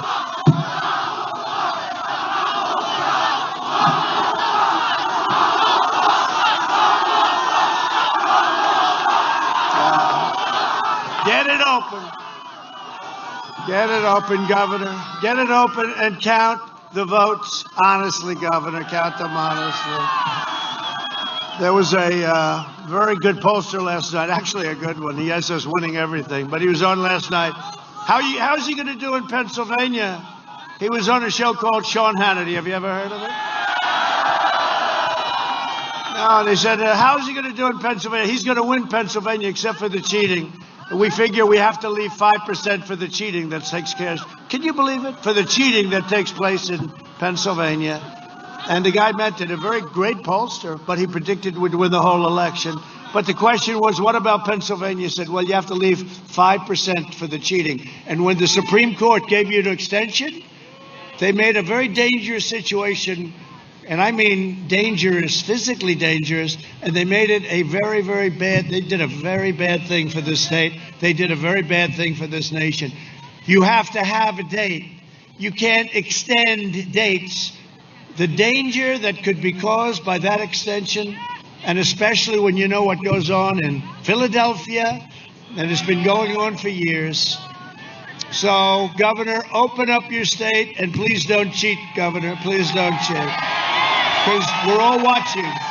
We're all watching you, Governor. We have a lot of eyes on the governor and his friends. A couple of other governors out there, too. Pennsylvania lost half of its manufacturing jobs after...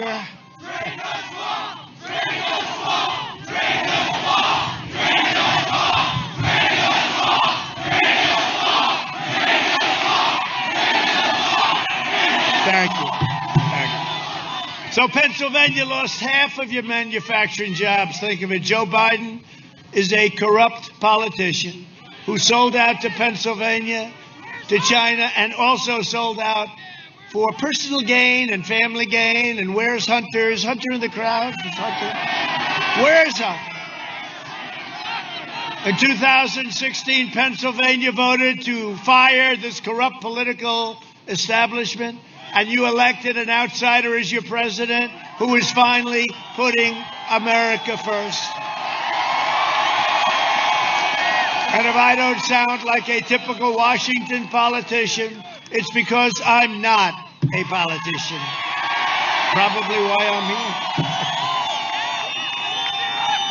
If I don't always play by the rules of Washington or the Washington establishment, it's because I was elected to fight for you harder than anyone has ever fought.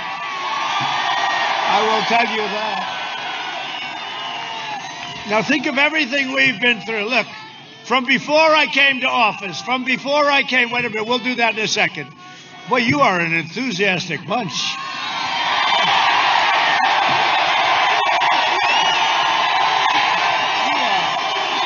You are something. Well, first of all, you're known as a late voting state. That means you're smart. How about all the things? Hashtag, how do I change my vote? Did you see that? After the debate, the number one trend was, how do we change our vote? That was the debate. Did everybody see the debate? Yeah, they want to change their vote. A lot of people want, is this a change the vote state? Not so much, probably. I don't think your governor would let you do that. No, we have some states, they're changing the votes, and it was started with the debates, and then they see the rallies, the biggest rallies. By the way, and I'll say this to the fake news, in the history of our country, there's never been anything like this. There's never been anything like this. And this is at a pretty early part of the day. I wouldn't say it's exactly prime time. You had to see last night in Florida. It was amazing. But think of this. They right from before I even ran, I mean, I announced, maybe before I announced, they said, I hear Trump is, let's go in and do it. But think of it. We were under investigation for 3 years, and it turned out to be a phony hoax, and it was a phony impeachment, and based on the laptop from hell, The impeachment should have never happened. In fact, it should have happened against the other side, because it was the other side that cheated. It was the other side that dealt with Russia. But think of it. And then they say, President Trump, we don't know if we like his personality. President Trump, he's too rough. He's too tough. Let me tell you something. If we didn't have a certain type of personality, and if we didn't fight, we wouldn't be here right now. Because we caught them spying on our campaign and trying to take out a duly elected president of the United States. And I fought like hell, because we don't know any other way. We have to fight. But we caught them, and they turned out to be the people that were corrupt. No collusion. They spent $48 million. They found no collusion. They had 18 angry Democrat prosecutors. I have friends that say there's probably nobody that, and he is one of the smartest, there's probably nobody that he knows that could have withstood that.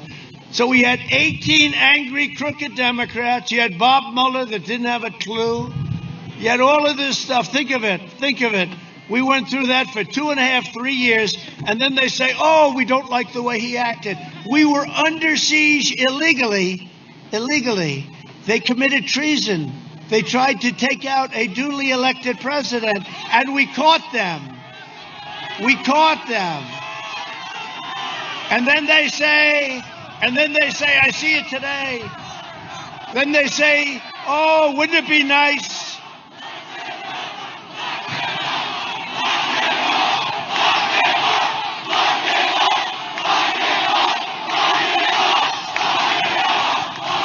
And then I see these guys on television and all of the big tech stuff, which is probably worse than them, right?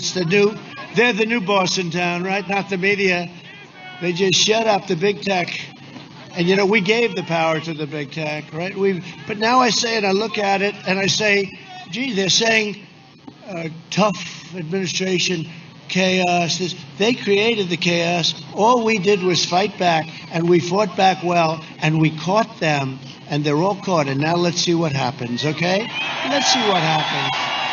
But we caught them. It's treason. They spied on our campaign. Nothing like that's ever happened.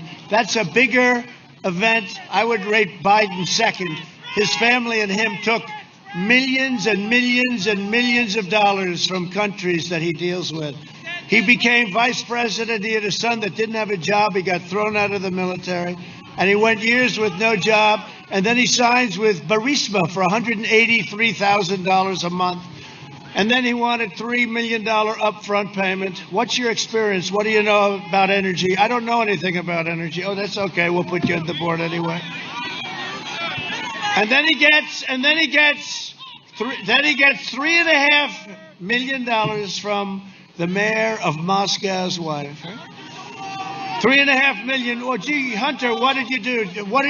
You gave her some big advice, I guess, Hunter, right? And then they go to China. He takes out $1.5 billion to manage, which is millions and millions of dollars a year. And then the big one, I guess he had to stop that one because they found the laptop from hell. But the big one was a request to China to pay them $10 million a year, right?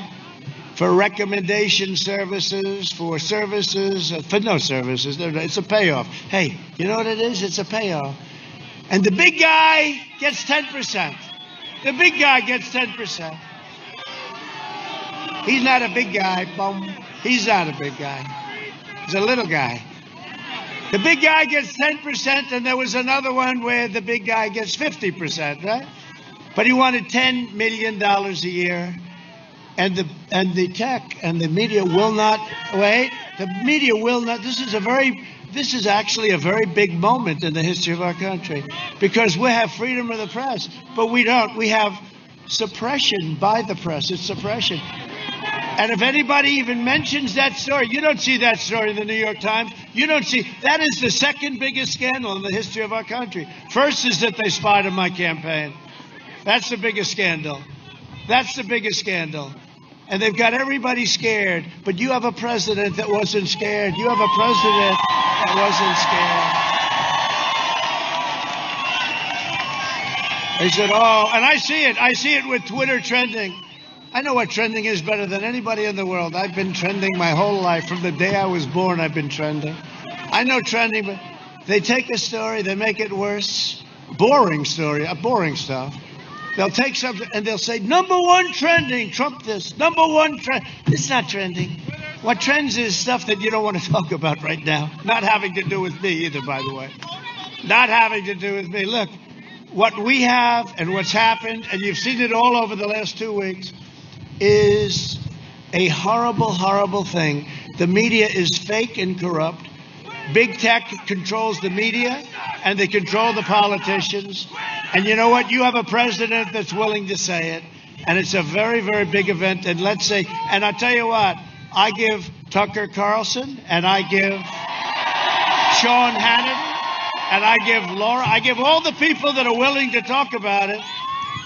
No, the Tucker reports have been phenomenal. I give all of those people that are willing to talk about tremendous credit, because people don't have any idea how dangerous this is for our country. They won't even think about it. A guy walks away with millions of dollars. He's vice president. His son's like a human vacuum cleaner. He follows his father and he takes the scraps. But the scraps are hundreds of millions of dollars. And we can't let this happen. We're putting a corrupt man up for possibly being elected. But here's the story. I don't think that's going to happen. I think we're going to have a tremendous day tomorrow. Tremendous day. And, you know, when he announces a speech in Scranton, Pennsylvania, you know, he said, I live in Pennsylvania. I was born in Scranton. He doesn't say that his father left, and there's nothing wrong with that. There's nothing wrong with that. You know, I went to college in Pennsylvania, right? But I don't make the biggest deal of it. But I am a man from Scranton. He left at 9 years old, and that's okay. That's okay. But this guy is a stone-cold phony, and honestly, he's not equipped mentally to be your president. He really is. You know it. I know it. Everybody knows it. I have foreign leaders calling me saying, are they serious? I say, one of them called, said, I see that you're down a little bit in the poll. I said, can you believe this could happen to me? I'd rather run against somebody that was good or even outstanding. But I think what we're going to have is one of the great days. You know, when he comes to Scranton and he gives a speech, you saw he's got the 6 circles. He can't fill them up. So he said, could you please move over here to the press? He puts the press out there. And look at this guy. I don't know how many people here, but there's a lot of people here. And it's windy as hell and it's cold and I couldn't care. Look at that flag. Look at that flag, bro. Oh, it's so beautiful. I've never seen a flag blow like that. You know what that means? That means it's windy as hell. That's what it means. Wow, look at that. That's thing sideways. But it's our American flag and we love it, right? Yesterday I was thrilled to be endorsed by the Pittsburgh Post-Gazette. Can you believe it? Pittsburgh Post-Gazette. And it's first time I've ever really liked that paper. And then once you get rid of the first 1 or 2 paragraphs, it was great. He said, you might not like his tone, you might not like the way. And again, I'm a nice guy. I have to fight. Wait, I have to fight.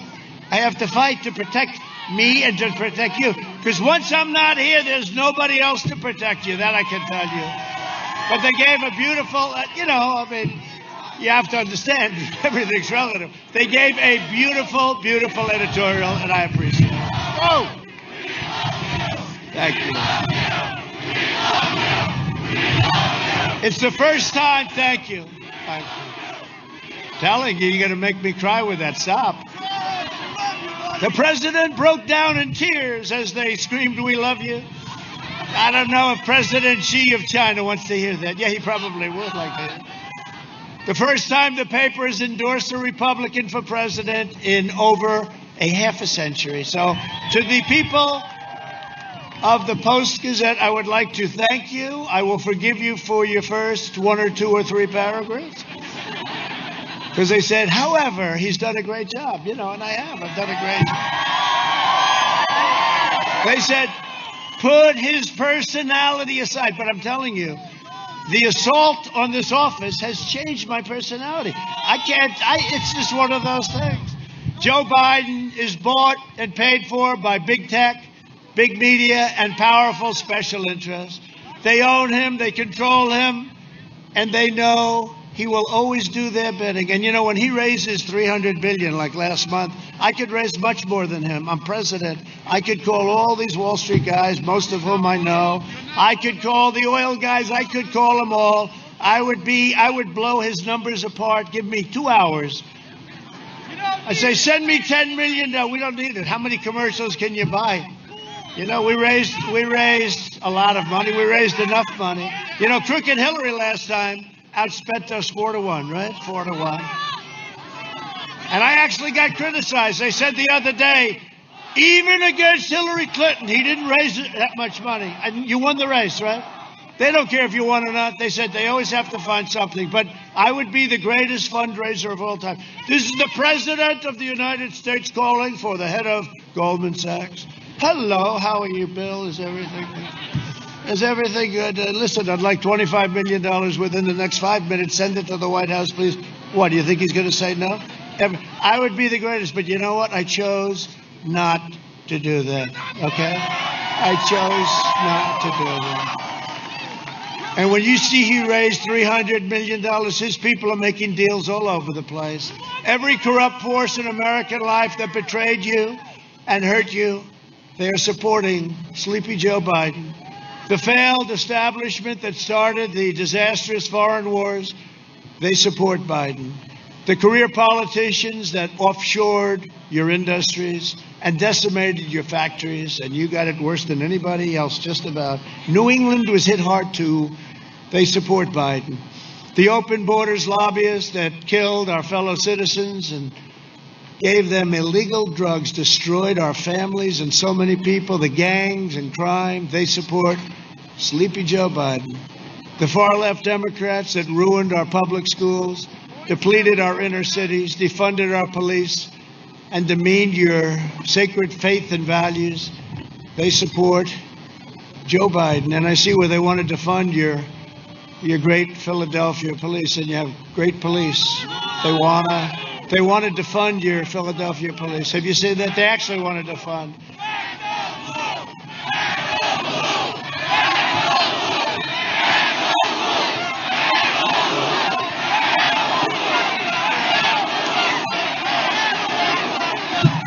They wanted to fund your police. I read it this morning. I don't know. I don't think that's a good idea. I don't think people should take it. You can't take it anymore, right? You can't allow it to happen. And every place we've got into, within a half an hour, it was over. But they have to ask the federal government. They're embarrassed, or they're afraid, or they think they're going to lose support. We want to go into Portland. We'll settle that in 2 minutes. We were the ones that did the whole thing in Seattle. We told them we're going in the following morning. That night they raised their hands. They said, well, I think we'll leave now.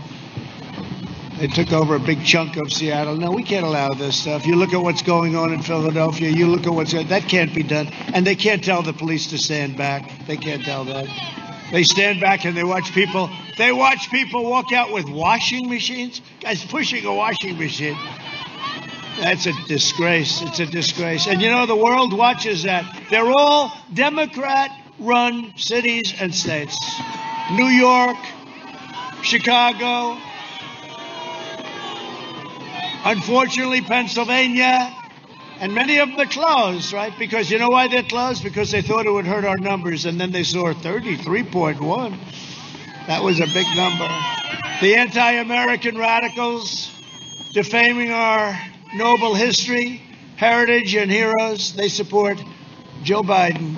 Antifa and the rioters and looters and Marxists and left-wing extremists, they all support Sleepy Joe Biden, Sleepy Joe. And by the way, just so you understand, because look, Joe has no clue, okay? He's not calling the shots. And I guarantee he won't be calling them for very long. This election comes down to a simple choice. Do you want to be ruled by the corrupt, selfless political class, or do you want to be ruled and governed by the American people, which is what we're doing, which is one of the reasons I'm doing. A vote for Biden is a vote to give control of government over to the globalists, communists, socialists, the wealthy, liberal hypocrites who want to silence, censor, cancel, and punish you. If you want your children to be safe, if you want your values to be respected, if you want to be treated with honor, dignity, and respect, then I am asking you to go tomorrow and vote for Trump. Come on.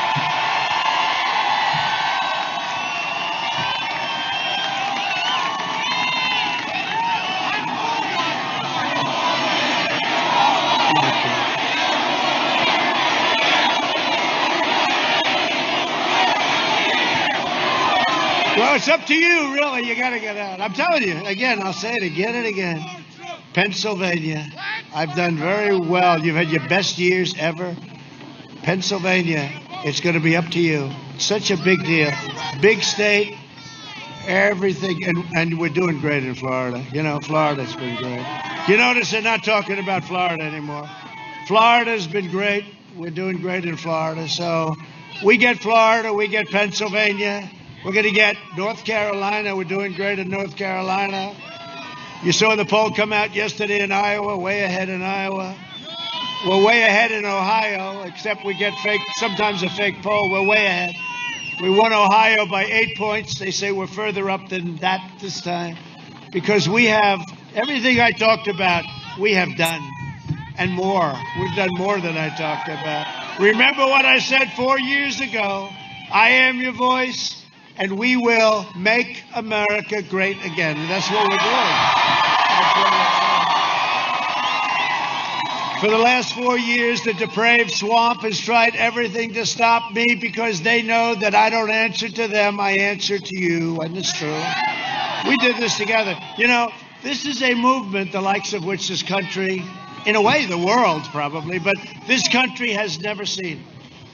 You know, this country's never seen. You take some of the things that have happened over many, many years.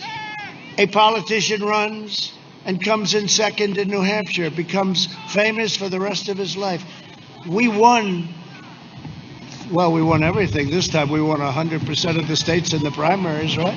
But we won 34 states against a crooked person, right? A very crooked person. How crooked is, by the way, how crooked is Hillary? She deleted 33,000 emails. What's happening with that? But we won. We won like nobody's ever run. Nobody's ever won like we've won. No, the likes of which nobody's ever seen anything like it. And just to get off that subject for a second, we had 2016, we had a campaign. Nobody's ever seen anything like it. Can I be honest? There is much more enthusiasm for this campaign than there was 4 years ago. Because 4 years ago I came and I was a successful guy and I said, we're going to do this. We're going to cut your taxes. We're going to get rid of regulations. We're going to rebuild your military. We're going to this and that and that and that. And I did everything and more than everything. We're going to take care of our vets. We just got a 91% approval rating from the vets on the VA. Okay? No, but think of it. We did everything we said we were going to do. But there is much more. And you know what? That was a record. There was never a campaign. Nobody's ever seen a campaign like that. That and Brexit. Look at him. Look at him. We have Nigel. I spotted Nigel. Oh, Nigel. But I actually did see a list, Nigel. They said the victory of President Trump was number one. Brexit was number two, but it was a distant number two. And even Nigel agrees with that. No, Nigel's been fantastic. What a voice. He's a great voice, great guy. Thank you. Thank you. It's an honor to have you. It's an honor. They know, Nigel. Brexit, Mr. Brexit. But the level of enthusiasm, and I think you're going to see a great red wave tomorrow. And I think it's going to blow them away. And we get Florida and we get Pennsylvania and we're going to get New Hampshire. We're going to get New Hampshire. Yeah, they say get New York. Can you believe that? See the disadvantage. The disadvantage we have Because I think in certain ways you campaign totally differently. The disadvantage we have with the Electoral College, you automatically lose, automatically. I don't care if you bring back Abraham Lincoln and George Washington as his running mate. You lose New York, Illinois, and California, okay? So now you got three of the biggest, but you have three monster states. That's an automatic loss. So you're starting off, so then you have to run. And so we ran Florida, then we got Georgia. By the way, we're doing very well in Georgia.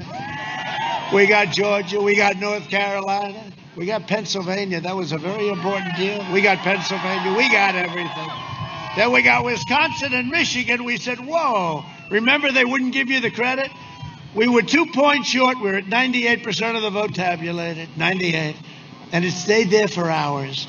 And if I lost every single vote, right, and I still win. So I say, why aren't they calling Pennsylvania? They wouldn't do you the honor. And then they called Wisconsin, great state, and they called Michigan, which hadn't been won in years and years. And they took the glamour. So will you please give yourself the glamour this time? Give yourself the glory, okay? And make sure your governor doesn't cheat, okay, if you could. Because they're known for very bad things, very, very bad things here. Can you imagine the pollster saying you have to allow 5% in Pennsylvania for cheating? That's a terrible thing to say. Of course, everybody knows it's true. But we have a lot of eyes watching. They never had eyes watching. We got a lot of very powerful eyes watching them. They don't want that to happen to themselves. Together, we will defeat the corrupt establishment and will dethrone the failed political class. We will drain the Washington swamp, and we will save the American dream. We're going to save the American dream. This election is also a choice between a deadly Biden lockdown or a safe vaccine that ends the pandemic, and we build the greatest economic country that we've ever had. There'll be nothing like it. We will mass distribute the vaccine. You know, we've done such a great job with this whole thing. You look at Europe, they're spiking. It's everybody, you know, they'd say, look at the way Germany's doing. Look at the way France is doing. Look at Spain. Look at now Italy, right? You know, Italy had a really rough patch. Then it went, well, they're all having a lot of problems. You know, I said, well, they don't use those examples anymore. But we have better numbers than all of them. You look at our numbers, they're better, and it's bigger, and you don't get a lot of the numbers you don't get, because believe it or not, there are some countries that don't give you an honest kick, right? You know that, right? It will quickly eradicate the vaccine, will quickly eradicate the virus, and wipe out the China plague once and for all. And let me tell you, we're rounding the corner anyway, but we have the vaccines coming very shortly. They didn't want to give me the credit. They were saying, no, don't. Oh, they fought me like crazy. Did you see that? They didn't want it to happen before the election, but everybody knows. So we have the vaccines going to be very quickly delivered by our military. Our military is ready to go logistically. Joe Biden is promising to delay the vaccine and turn America into a prison state, locking you in your home. But you're already locked in your home, so I hope that doesn't take away any of your incentive. You're already locked in your home. While letting far-left rioters roam free. Isn't that something, right? You can't go to church. You can't take your family to dinner. But you can let people riot down the middle of your beautiful shopping streets, knocking the hell out of people, burning down your stores like in Minneapolis, burning the hell out of the place until we sent in the National Guard. That ended in 31 minutes. It was amazing when they started getting whacked with tears. I hope they weren't aiming. Did you see Ali Velcher? He went down. Ali, I don't even know who the hell he is. I just know he does a very nice job of shaving his head. This is Ali Velcher. And this is a friendly protest. And behind him, the entire city is burning. It's like Berlin on its worst day, right? This is a friend. You know, they don't report. You know, if you have a bad, like in a Democrat-run city, they don't report it. Nobody even, I don't watch CNN, actually, so I don't know about it. But I did see the clips. And didn't Ali Velcher then get hit on the knee with tear gas from our great National Guard? No, he got hit. He went down. I'm down. What a group of people. CNN, how dishonest is CNN? But you know what? I think NBC is more dishonest than CNN. I think NBC and ABC. I think ABC is terrible.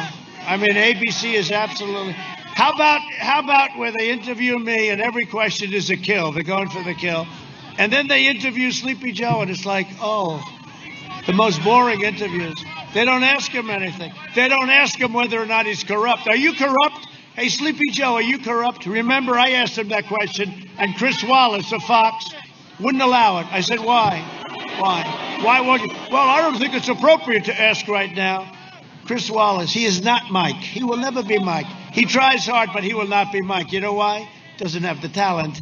The Biden lockdown will mean no school, no graduations, no weddings, no Easter, no Thanksgiving, no Christmas, no 4th of July, and basically no future for American youth. Other than that, actually, it's quite a wonderful thing. Okay? A vote for Biden is a vote for lockdowns, layoffs, and misery. You're going to have a miserable time. You know what the fake news doesn't know? They're getting the highest ratings in the history of television. When Trump is gone, they're all going bankrupt. They will go down. They're going to say, oh, I wish. They're going to be calling, we want Trump to run again. We want him to run again. The fake news. The New York Times, the failing New York Times, will be out of business. Now, can you imagine? Yeah, 4 more years. It's true, though, right? Can you imagine these people? They're getting the highest ratings on television. They've taken over for the NFL. People don't like. How about basketball? How about LeBron? I felt badly for LeBron. I felt very badly. Down 71%. And that's for their champion. I didn't watch one shot. I get bored. Back, forth. You know why? When they don't respect our country, when they don't respect our flag, nobody wants to watch. Nobody. And the NFL is way down. The NFL is way down. You got to stand for our flag. You got to really be great to our flag and to our anthem. And if you don't do that, we're not watching.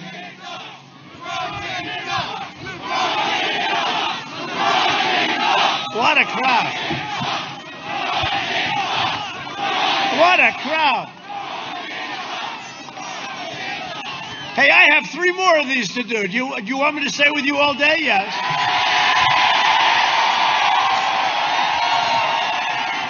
So yesterday I did 5. I actually did 6 because I did one early for some people.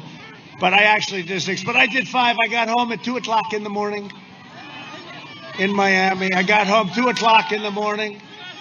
And I said, good. What time do we start tomorrow? 8 o'clock, sir. Oh, I said, great, let's go. But you know what it is?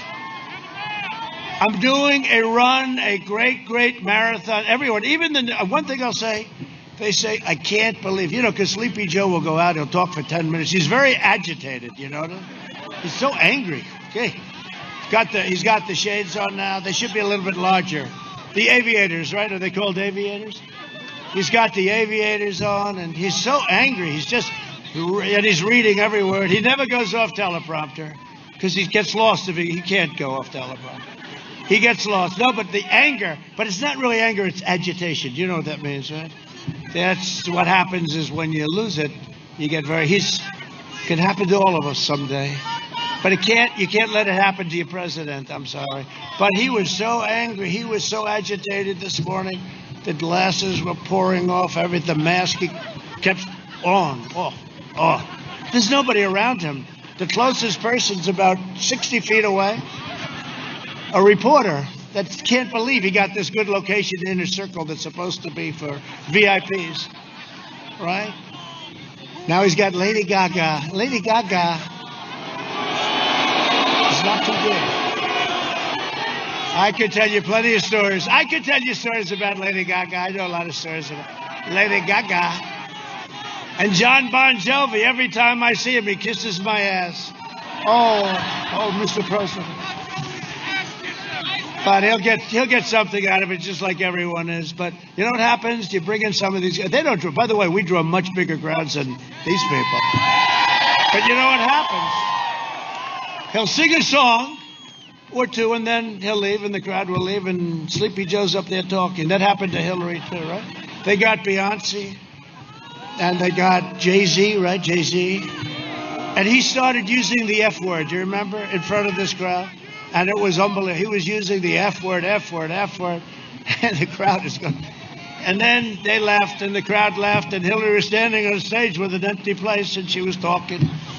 Then she lost, and people were surprised. Let me tell you something. When you look at these crowds that we're getting, there's never been anything like it. This is just not the crowds. This is your ultimate poll. This is not the crowds of a second-place finisher. You know, they said yesterday, well, you know, some people are here since, Nigel, they're here from 24 hours, 48. We have people online for 3-4 days. And then the press says, but will they vote? Well, wait a minute. They're willing to wait 4 days, 3 days, 2 days, 1 day online. Will they vote? Will they stand there for an hour and vote? I think they're going to vote. You got to. Who is going to vote? Okay, and seriously, is there anybody here who's going to vote for Sleepy Joe? Anybody? No? Is there anybody that would have the courage to put up their hand? No. Oh, but he was born in Scranton. What a phony he is. He was born in Scranton. I'm a Scranton boy. Did you see? I'm tired of the smart people. Did you see where he said yes? I'm tired of the smart people. But we want a smart person as president. You got to have a smart. No, he said it.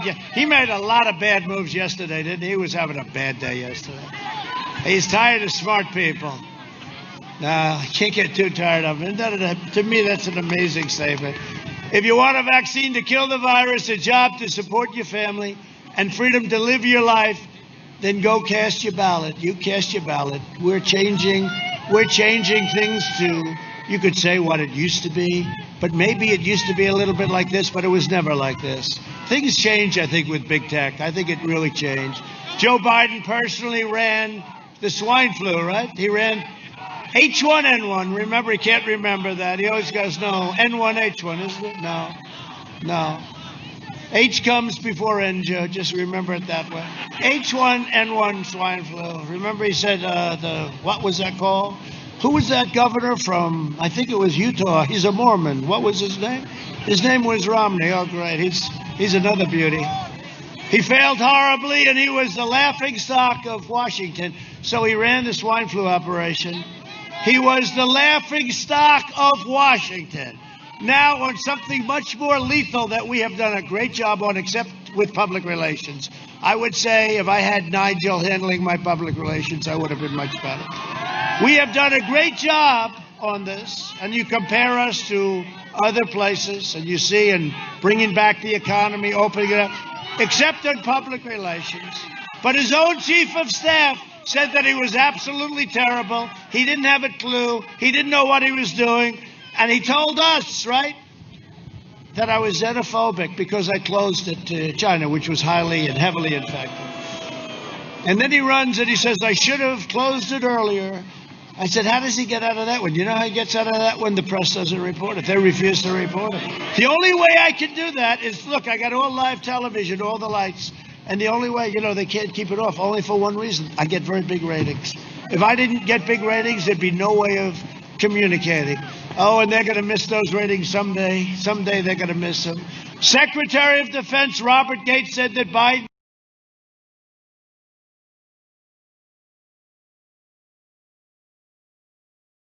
the issue over the past 4 years. Now, he worked with Biden. He worked with him. And he said he was wrong on like everything. And he is. And he is. But you don't have to take my word for it.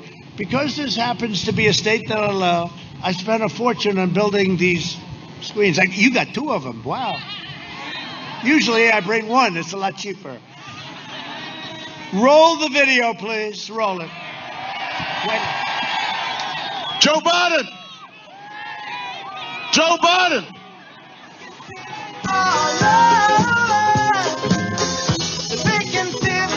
Joe Biden. Have you taken a cognitive? No, I haven't taken a test. Why the hell would I take a test? Come on, man. That's like saying before you got in this program, you take a test where you're taking cocaine or not. What do you think, huh?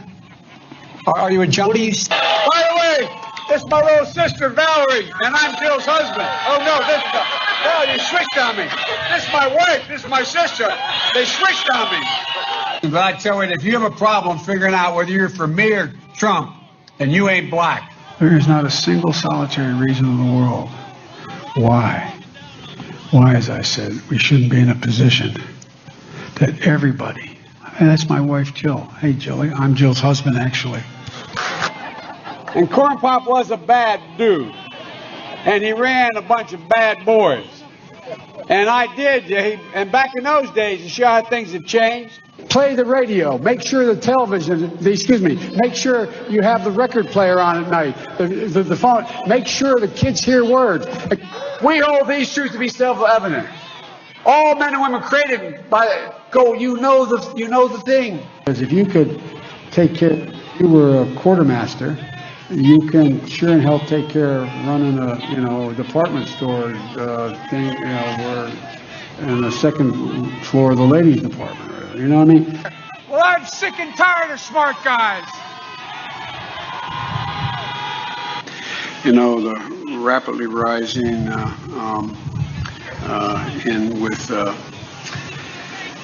I don't know. You ever been to a caucus? No, you haven't. You're a lying dog-faced pony soldier. Why attack Sanders? Why? Oh, you're getting nervous, man. What kind of country we're going to be? 4 more years of Georgia, he's going to find ourselves in a position where, if Trump gets elected, we're going to be in a different world. Lie after lie after lie after lie. You know, we have to come together. That's why I'm running. I'm running as a proud Democrat for the Senate. And by the way, I sit on the stand, and it get hot. I got hairy legs that turn blonde in the sun. And the kids used to come up and reach in the pool and rub my leg down so it was straight, and then watch the hair come back up again. They'd look at it. So I learned about roaches. I learned about kids jumping on my lap. And I've loved kids jumping on my lap. Barack and I think it's a right for people to have bad health care. We have to do at least several things. One, we have to depend on what the president's going to do right now. And first of all, he has to wait till the cases before anything happens. Look, exacerbating the need for environmental justice. Sorry, as a bug. Folks, we got a lot of work to do.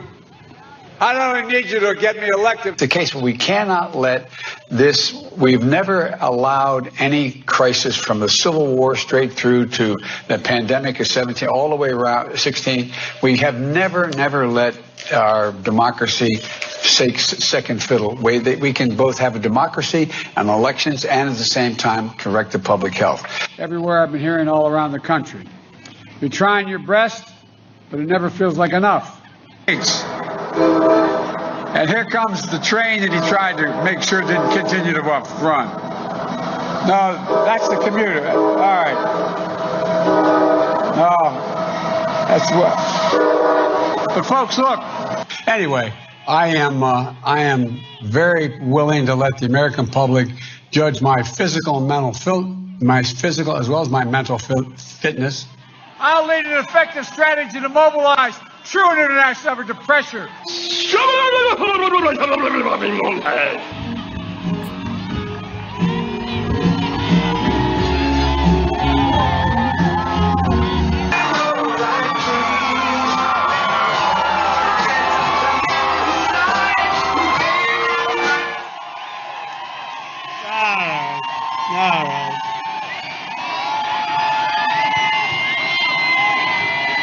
We shouldn't be laughing. Don't let that happen to our country. By the way, that was just a small. We could keep you there all day watching that. No, we can't let that happen to our country. We're joined by some real warriors. Dan Mauser. Where's Dan? Where are you, Dan? Dan, Congressman? Where are you, Congressman? Where's Dan Muser? Muser! Thank you very much. Thanks, Dan. Fred Keller, G.T. Thompson. That's good. With you, with the three of you, what worries you've been. What worries you've been, and thank you very much. They were there at the beginning, and they have been with me all the way. And you have a couple of former members that we love, that we think are great, Lou Barletta and Tom Marino. Thank you very much, Tom, Lou, thank you. Thank you very much. How are your elections going, by the way? Dan, how are you guys going? Are you doing good? We're going to win Pennsylvania, it's a guarantee, good. That's good. So you got to vote for those guys. That's a great group. So your districts are looking good. You need an extra tweet or anything? You don't need? I don't think this group doesn't need anything. And also, thank you, fellas, for coming. When are you going to rerun for office, Tom and Lou? Do you have anything you're thinking about? Look at them; they look healthy as can be. Congressional candidate Jim Bognett. Thank you, Jim. Thank you. And a woman who is doing an incredible job, campaign chair, Bernie Comfort. Bernie, thank you. How's it going, Bernie? We're going to have a big victory tomorrow, I think, huh? We're going to have a big one. We better, Bernie. I'll fire you so fast. Another great friend of mine, a great guy, David Urban. David, thank you, David. And somebody that I know very well, he's a tall young gentleman. His name is Eric Trump. And he's done great. He's done great.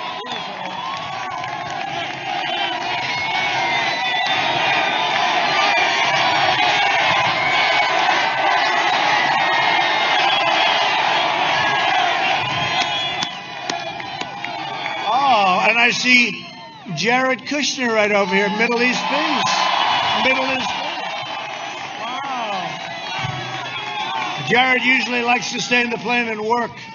He's working on Middle East Peace and doing a great job. You see what we're doing? Thank you. Thank you very much. For decades, our politicians spent trillions of dollars rebuilding foreign nations, fighting foreign wars, and defending foreign borders, but not defending our border. But now we're finally protecting our nation, rebuilding our cities, and we are bringing our jobs, our factories, and our troops back home to the USA where they belong. For 47 years, Joe Biden viciously attacked black Americans. He called young black men super predators all the time. To every black American, go tomorrow and vote for Trump. This is your one and only chance to show Sleepy Joe Biden what you think of his decision to attack you, jail you, and betray you, which is what he did. I'm fighting for you, and I got criminal justice reform, prison reform, opportunity zones with Tim Scott. Tim Scott, the senator from South Carolina, who's great, and funding for historically black colleges and universities. We got them the funding, long-term funding. And I say it all the time. I say it like this, with the possible exception of Abraham Lincoln. A lot of people like me to leave the word possible out. There is no president that has done more for the black community than Donald Trump. It's true. And you're seeing that, by the way. You see what's going on in Florida? The numbers are very high, like nobody's seen before, with the black community and with the Hispanic American community. Oh, the Hispanic American, they're liking Trump. I've done a lot for them, and they like me, and I like them. I always have, actually. And they are voting for us very big. They're coming out in Florida in numbers, and the Democrats are very worried. They say, what's going on? What's going on? You know what's going on? I've done a good job. That's what's going on. So I want to thank, we have to see what the final numbers are, but I think I can say in advance, African American community, Hispanic American community. It's been incredible what's gone on in Florida. Thank you very much. Thank you very much. You notice they're not talking about Florida too much, right? They're not talking. We get Florida, we get Pennsylvania, you watch. Under my leadership, we achieved the most secure border in U.S. history. You know, the wall is over 400 miles long. It'll be finished soon. And they don't talk about that one anymore either, do they? Don't talk about it. You know, when you have success, they never talk about it. And you know what's happening. You know what's going on, right? I mean, other countries are coming in. They're studying what we're doing. All over the place they're studying. Because what we've done, nobody's been able to do. Joe Biden has pledged open borders, free health care for illegal aliens. No, not for you. No, see, I delayed that a little bit. No, free health care for illegal aliens. They want to give them more than they give us. And deadly sanctuary cities. We believe our cities should be sanctuaries for law-abiding Americans, not for criminal aliens. The Biden-Harris plan would increase refugees from terrorist nations by a staggering 700%, flooding into your towns and cities. I am keeping, if it's okay with Pennsylvania, I am keeping radical Islamic terrorists the hell out of our country. Is that okay? You know, I passed a ban early on, and it ultimately got approved by the United States Supreme Court, but I passed a ban because we want people coming into our country that can love us and come in through merit and all sorts of things. We don't want people coming into our country that hate us, can't stand us, and want to do harm to our citizens, okay? So the ban was quite controversial, but it's had a big impact. It's had a big impact. And you know, one of the reasons we're going to win Minnesota? Ilhan Omar. Ilhan Omar. Although she loves our country very much, she loves our country very much, doesn't she? We invested $2.5 trillion in the United States military. We have the finest military, the finest weaponry in the world, all made in the USA, with the envy of Russia and China and North Korea.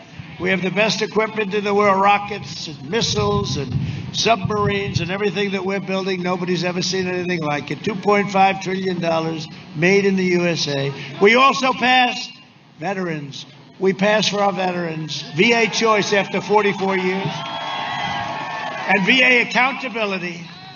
Okay, VA account, that's where you say you're fired, get the hell out of here, you're not treating our vets right. I told you, we got the highest rating, the highest approval rating that has ever been given by our vets, 91% approval. Who are the 9%? Oh, they'll find somebody within the 9% to be on television. We obliterated 100% of the ISIS caliphate. We killed the leader of ISIS, al-Baghdadi. We eliminated the world's top terrorist. Soleimani is dead. I recognized the capital of Israel and opened the American embassy in Jerusalem. I also recognized Israeli sovereignty over the Golan Heights 52 years. They worked on it for 52 years. And instead of endless war, we are forging peace in the Middle East. Good job, Israel. Good job, my man. A vote for me and the Republican Party is a vote for the American dream. And who was a very distinguished person within the Republican Party? The late, great Abraham Lincoln. Please remember that. He was very presidential. He's the only one I said, maybe I can't be that presidential, but he was very presidential when he wore the hat especially, right? Over the next 4 years, we will make America into the manufacturing superpower of the world, and we will end our reliance on China once and for all. That's already happening.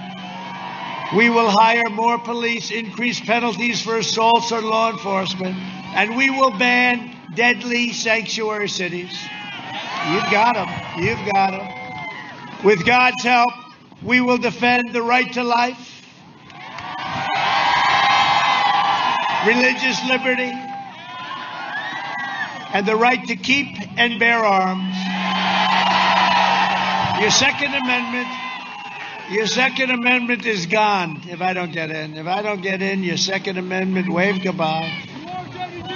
And I'll be sitting home and I'll be saying, I told the people of Pennsylvania, you better vote for Trump. Now, your Second Amendment is under siege.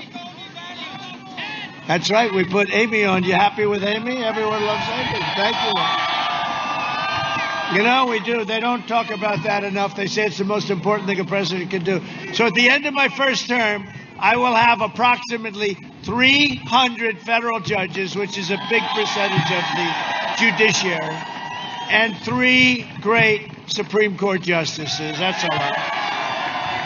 Many presidents have gotten to choose none. Hey, whatever happened to packing the court? You know, this guy's running. He never gave an answer. Maybe he's smarter than we think. Whatever happened? He never gave the answer. He never said. He said he was going to tell us. He never. We're running. You know, people are casting votes. You cannot elect somebody that's going to pack the court, and he's going to pack the court. And he didn't give us a list of the radical left judges he wants to put on either. So he got away with it. See, he got away with it. He just did because the press never pressed him, right? See, there's the case. If that were me, I could never, ever get away. He got away with it because the fake news wouldn't press it. He never talked about packing the court, and we're voting right now. He shouldn't get a vote unless he tells you, because you will destroy this country. That's a big thing, packing the court. Can you imagine? But they never picked it up. We will maintain America's unrivaled military might, and we will ensure peace through strength. We will end surprise medical billing, require price transparency, lower drug prices. You know, we're doing favored nations. We're going to have the lowest prices anywhere in the world. The drug companies hate me so much. They are spending more money on ads than Sleepy Joe Biden. And we will always protect patients with pre-existing conditions. America will land the first woman on the moon, and the United States will be the first nation to land an astronaut on Mars. NASA was like an abandoned place, and now it's the hottest place in the world for space. And that goes along with Space Force, doesn't it? We did Space Force. We never even talked about Space Force on the campaign, but we needed it. When I saw Russia, when I saw China, we needed it. We got it approved. We will stop the radical indoctrination of our students and restore patriotic education to our schools. We will teach our children to love our country, honor our history, and always respect our great American flag. And we will live by the timeless words of our national motto, "In God we trust." For years, you had a president who apologized for America.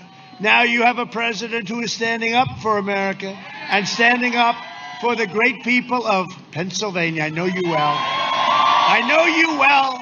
You're a rowdy bunch today, but that's okay. It's rowdy, but it's rowdy with love. It's rowdy with love.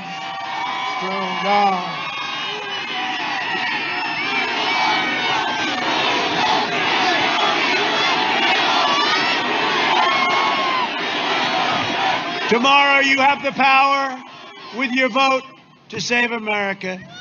We will never be a socialist nation. That's what we're talking about. Or you're going to be a large-scale version, very large-scale, of Venezuela. That's what happens. It happens every single time. So get your friends, get your family, get your neighbors, get your co-workers, even grab your boss by the tie and say, "Come on, boss. Let's go. We got to vote. We got to vote." For generations, America's destiny was made, forged and won in places like Bethlehem and Bristol, Easton and Allentown, Pittsburgh and Scranton, right here in Scranton. Our American ancestors gave their blood, sweat, and tears to defend our country and to defend our freedom. We stand on the shoulders of American heroes who crossed the ocean, settled a continent, tamed the wilderness, laid down the railroads, raised up the great skyscrapers, won 2 world wars, defeated fascism and communism, and made America into the single greatest nation in the history of the world, and the best is yet to come.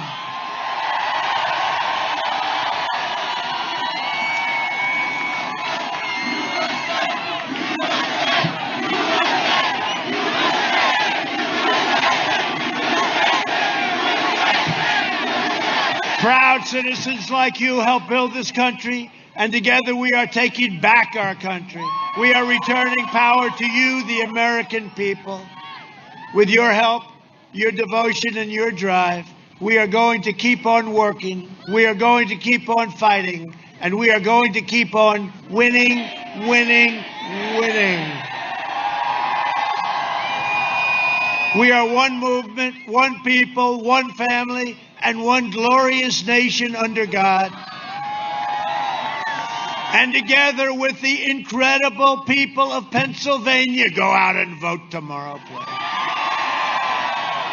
We have made America powerful again. Our military has never been as even close to what it is right now. We have made America wealthy again. We have made America strong again.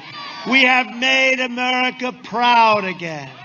We have made America safe again. And we will make America great again. Thank you, Pennsylvania. Thank you, Pennsylvania.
All right, back here real quick in the RSPN studio. I'm Joe Seals. Thank you so much for joining us.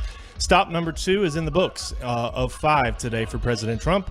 We are at all 5 events, just like we were yesterday. We're doing everything we can to make sure that you have every single rally today. We're providing live coverage. We'll be transitioning to Traverse City, Michigan, then to Kenosha, Wisconsin, and then back to Michigan to wrap it up, just like we did in 2016 in Grand Rapids. Things are looking good right now for the president, but we have to get out and vote. Please go vote. Whatever you do, please go vote. We want the president obviously to win, but it's just the future of our country depends on this. So please do all you can for our president. And thank you all again for supporting us over the years and helping us get to all these rallies. This is your network. You built it, and we couldn't do it without you. So thank you so much again. We're going to transition back to Brick Suit, who's live here. But first, a quick note. Tomorrow night, we will offer election night coverage from our friends at The First TV. We had originally planned to do this on our own here in the studio, but unfortunately, all of our resources are expended out on the campaign trail right now. All my cameramen, all my correspondents will be on their way back home. So, and it's only me here in the studio. So we're going to instead, we will offer coverage through our friends at The First TV. So just a quick update there. We thank you all so much. We're going to send it back to Brick Suit, now live from Scranton, PA, and then we're going to head to Traverse City.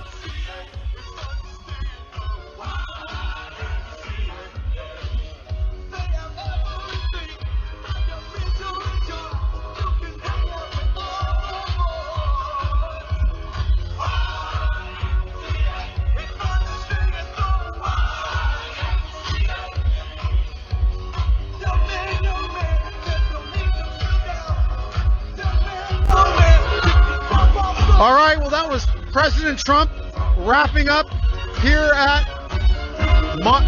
Scranton a fabulous midday rally. We've got 3 more to cover.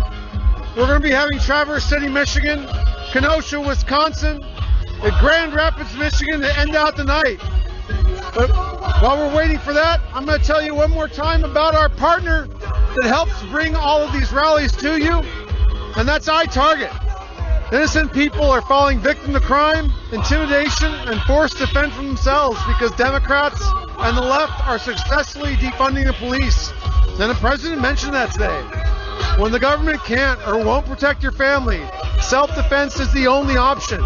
But most of us don't have time to consistently train, plus ammo is really expensive. And that's why iTarget was invented. Using their proprietary app and laser bullet, you can now train safely in the convenience of your own home with your actual firearm. Now, iTarget comes in all the major calibers, including .223 and .556, so you can stay sharp with almost any firearm.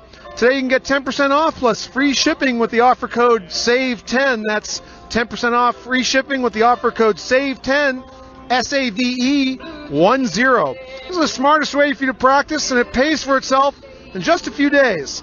So that's the letter I, targetpro.com, itargetpro.com, offer code SAVE10. Now, additionally, the bulk of all the funds we get to go to these rallies, to cover everything, to increase our coverage after the election, after President Trump's victory, comes from donations you make directly to us. And that's at rsbnetwork.com/donate. rsbnetwork.com/donate.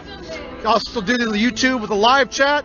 You can definitely do it there, or you can send us a letter addressed to 1550 Opelika Road, Suite 6, Box 344, Auburn, Alabama, and that zip code is 36830. The president today talked about many themes. He did talk about fracking. He did talk about the inability of Joe Biden to actually perform the job. He did talk about the threat to the suburbs. He did talk about open borders and amnesty. He did talk about the repeal of the tax cuts. He did talk about packing the Supreme Court. He talked about the defense of the unborn. He did talk about Joe not being able to stand up to China. And as the sun is now peeking out, some beautiful light, people are filing out. I've got my old school MAGA hat on, the classic Make America Great hat. This is the one that started it all. I just want to remind everybody what the president was saying about the need to go out and vote. Get out there, cast your vote, make sure you've taken care of yours. And then after that, make sure you help other people vote. And we felt the love tonight. It took about 5 minutes until the crowd was chanting, "We love you." It took about 5 minutes. And it's there. We love our nation. We love this president. We love the job he's done for us. If you're undecided, if you're on the fence, if you love your country, now's the time tomorrow to vote for this president and keep this country going. Don't give it over to the Democrats. Don't give it over to the leftists and the socialists and the communists in the Democrat Party who will tell Joe Biden to drive this country off a cliff. So that's it. The last rally I'll be covering for campaign season 2020. My name is Brick Suit. You can follow me on Twitter at Brick_Suit. That's Brick_Suit. Brick Suit. Imagine that. That's pretty easy. We're going to pass it off to our team in Traverse City, Michigan. I wish all of you a good night. I wish the president God bless, and may God bless the United States of America.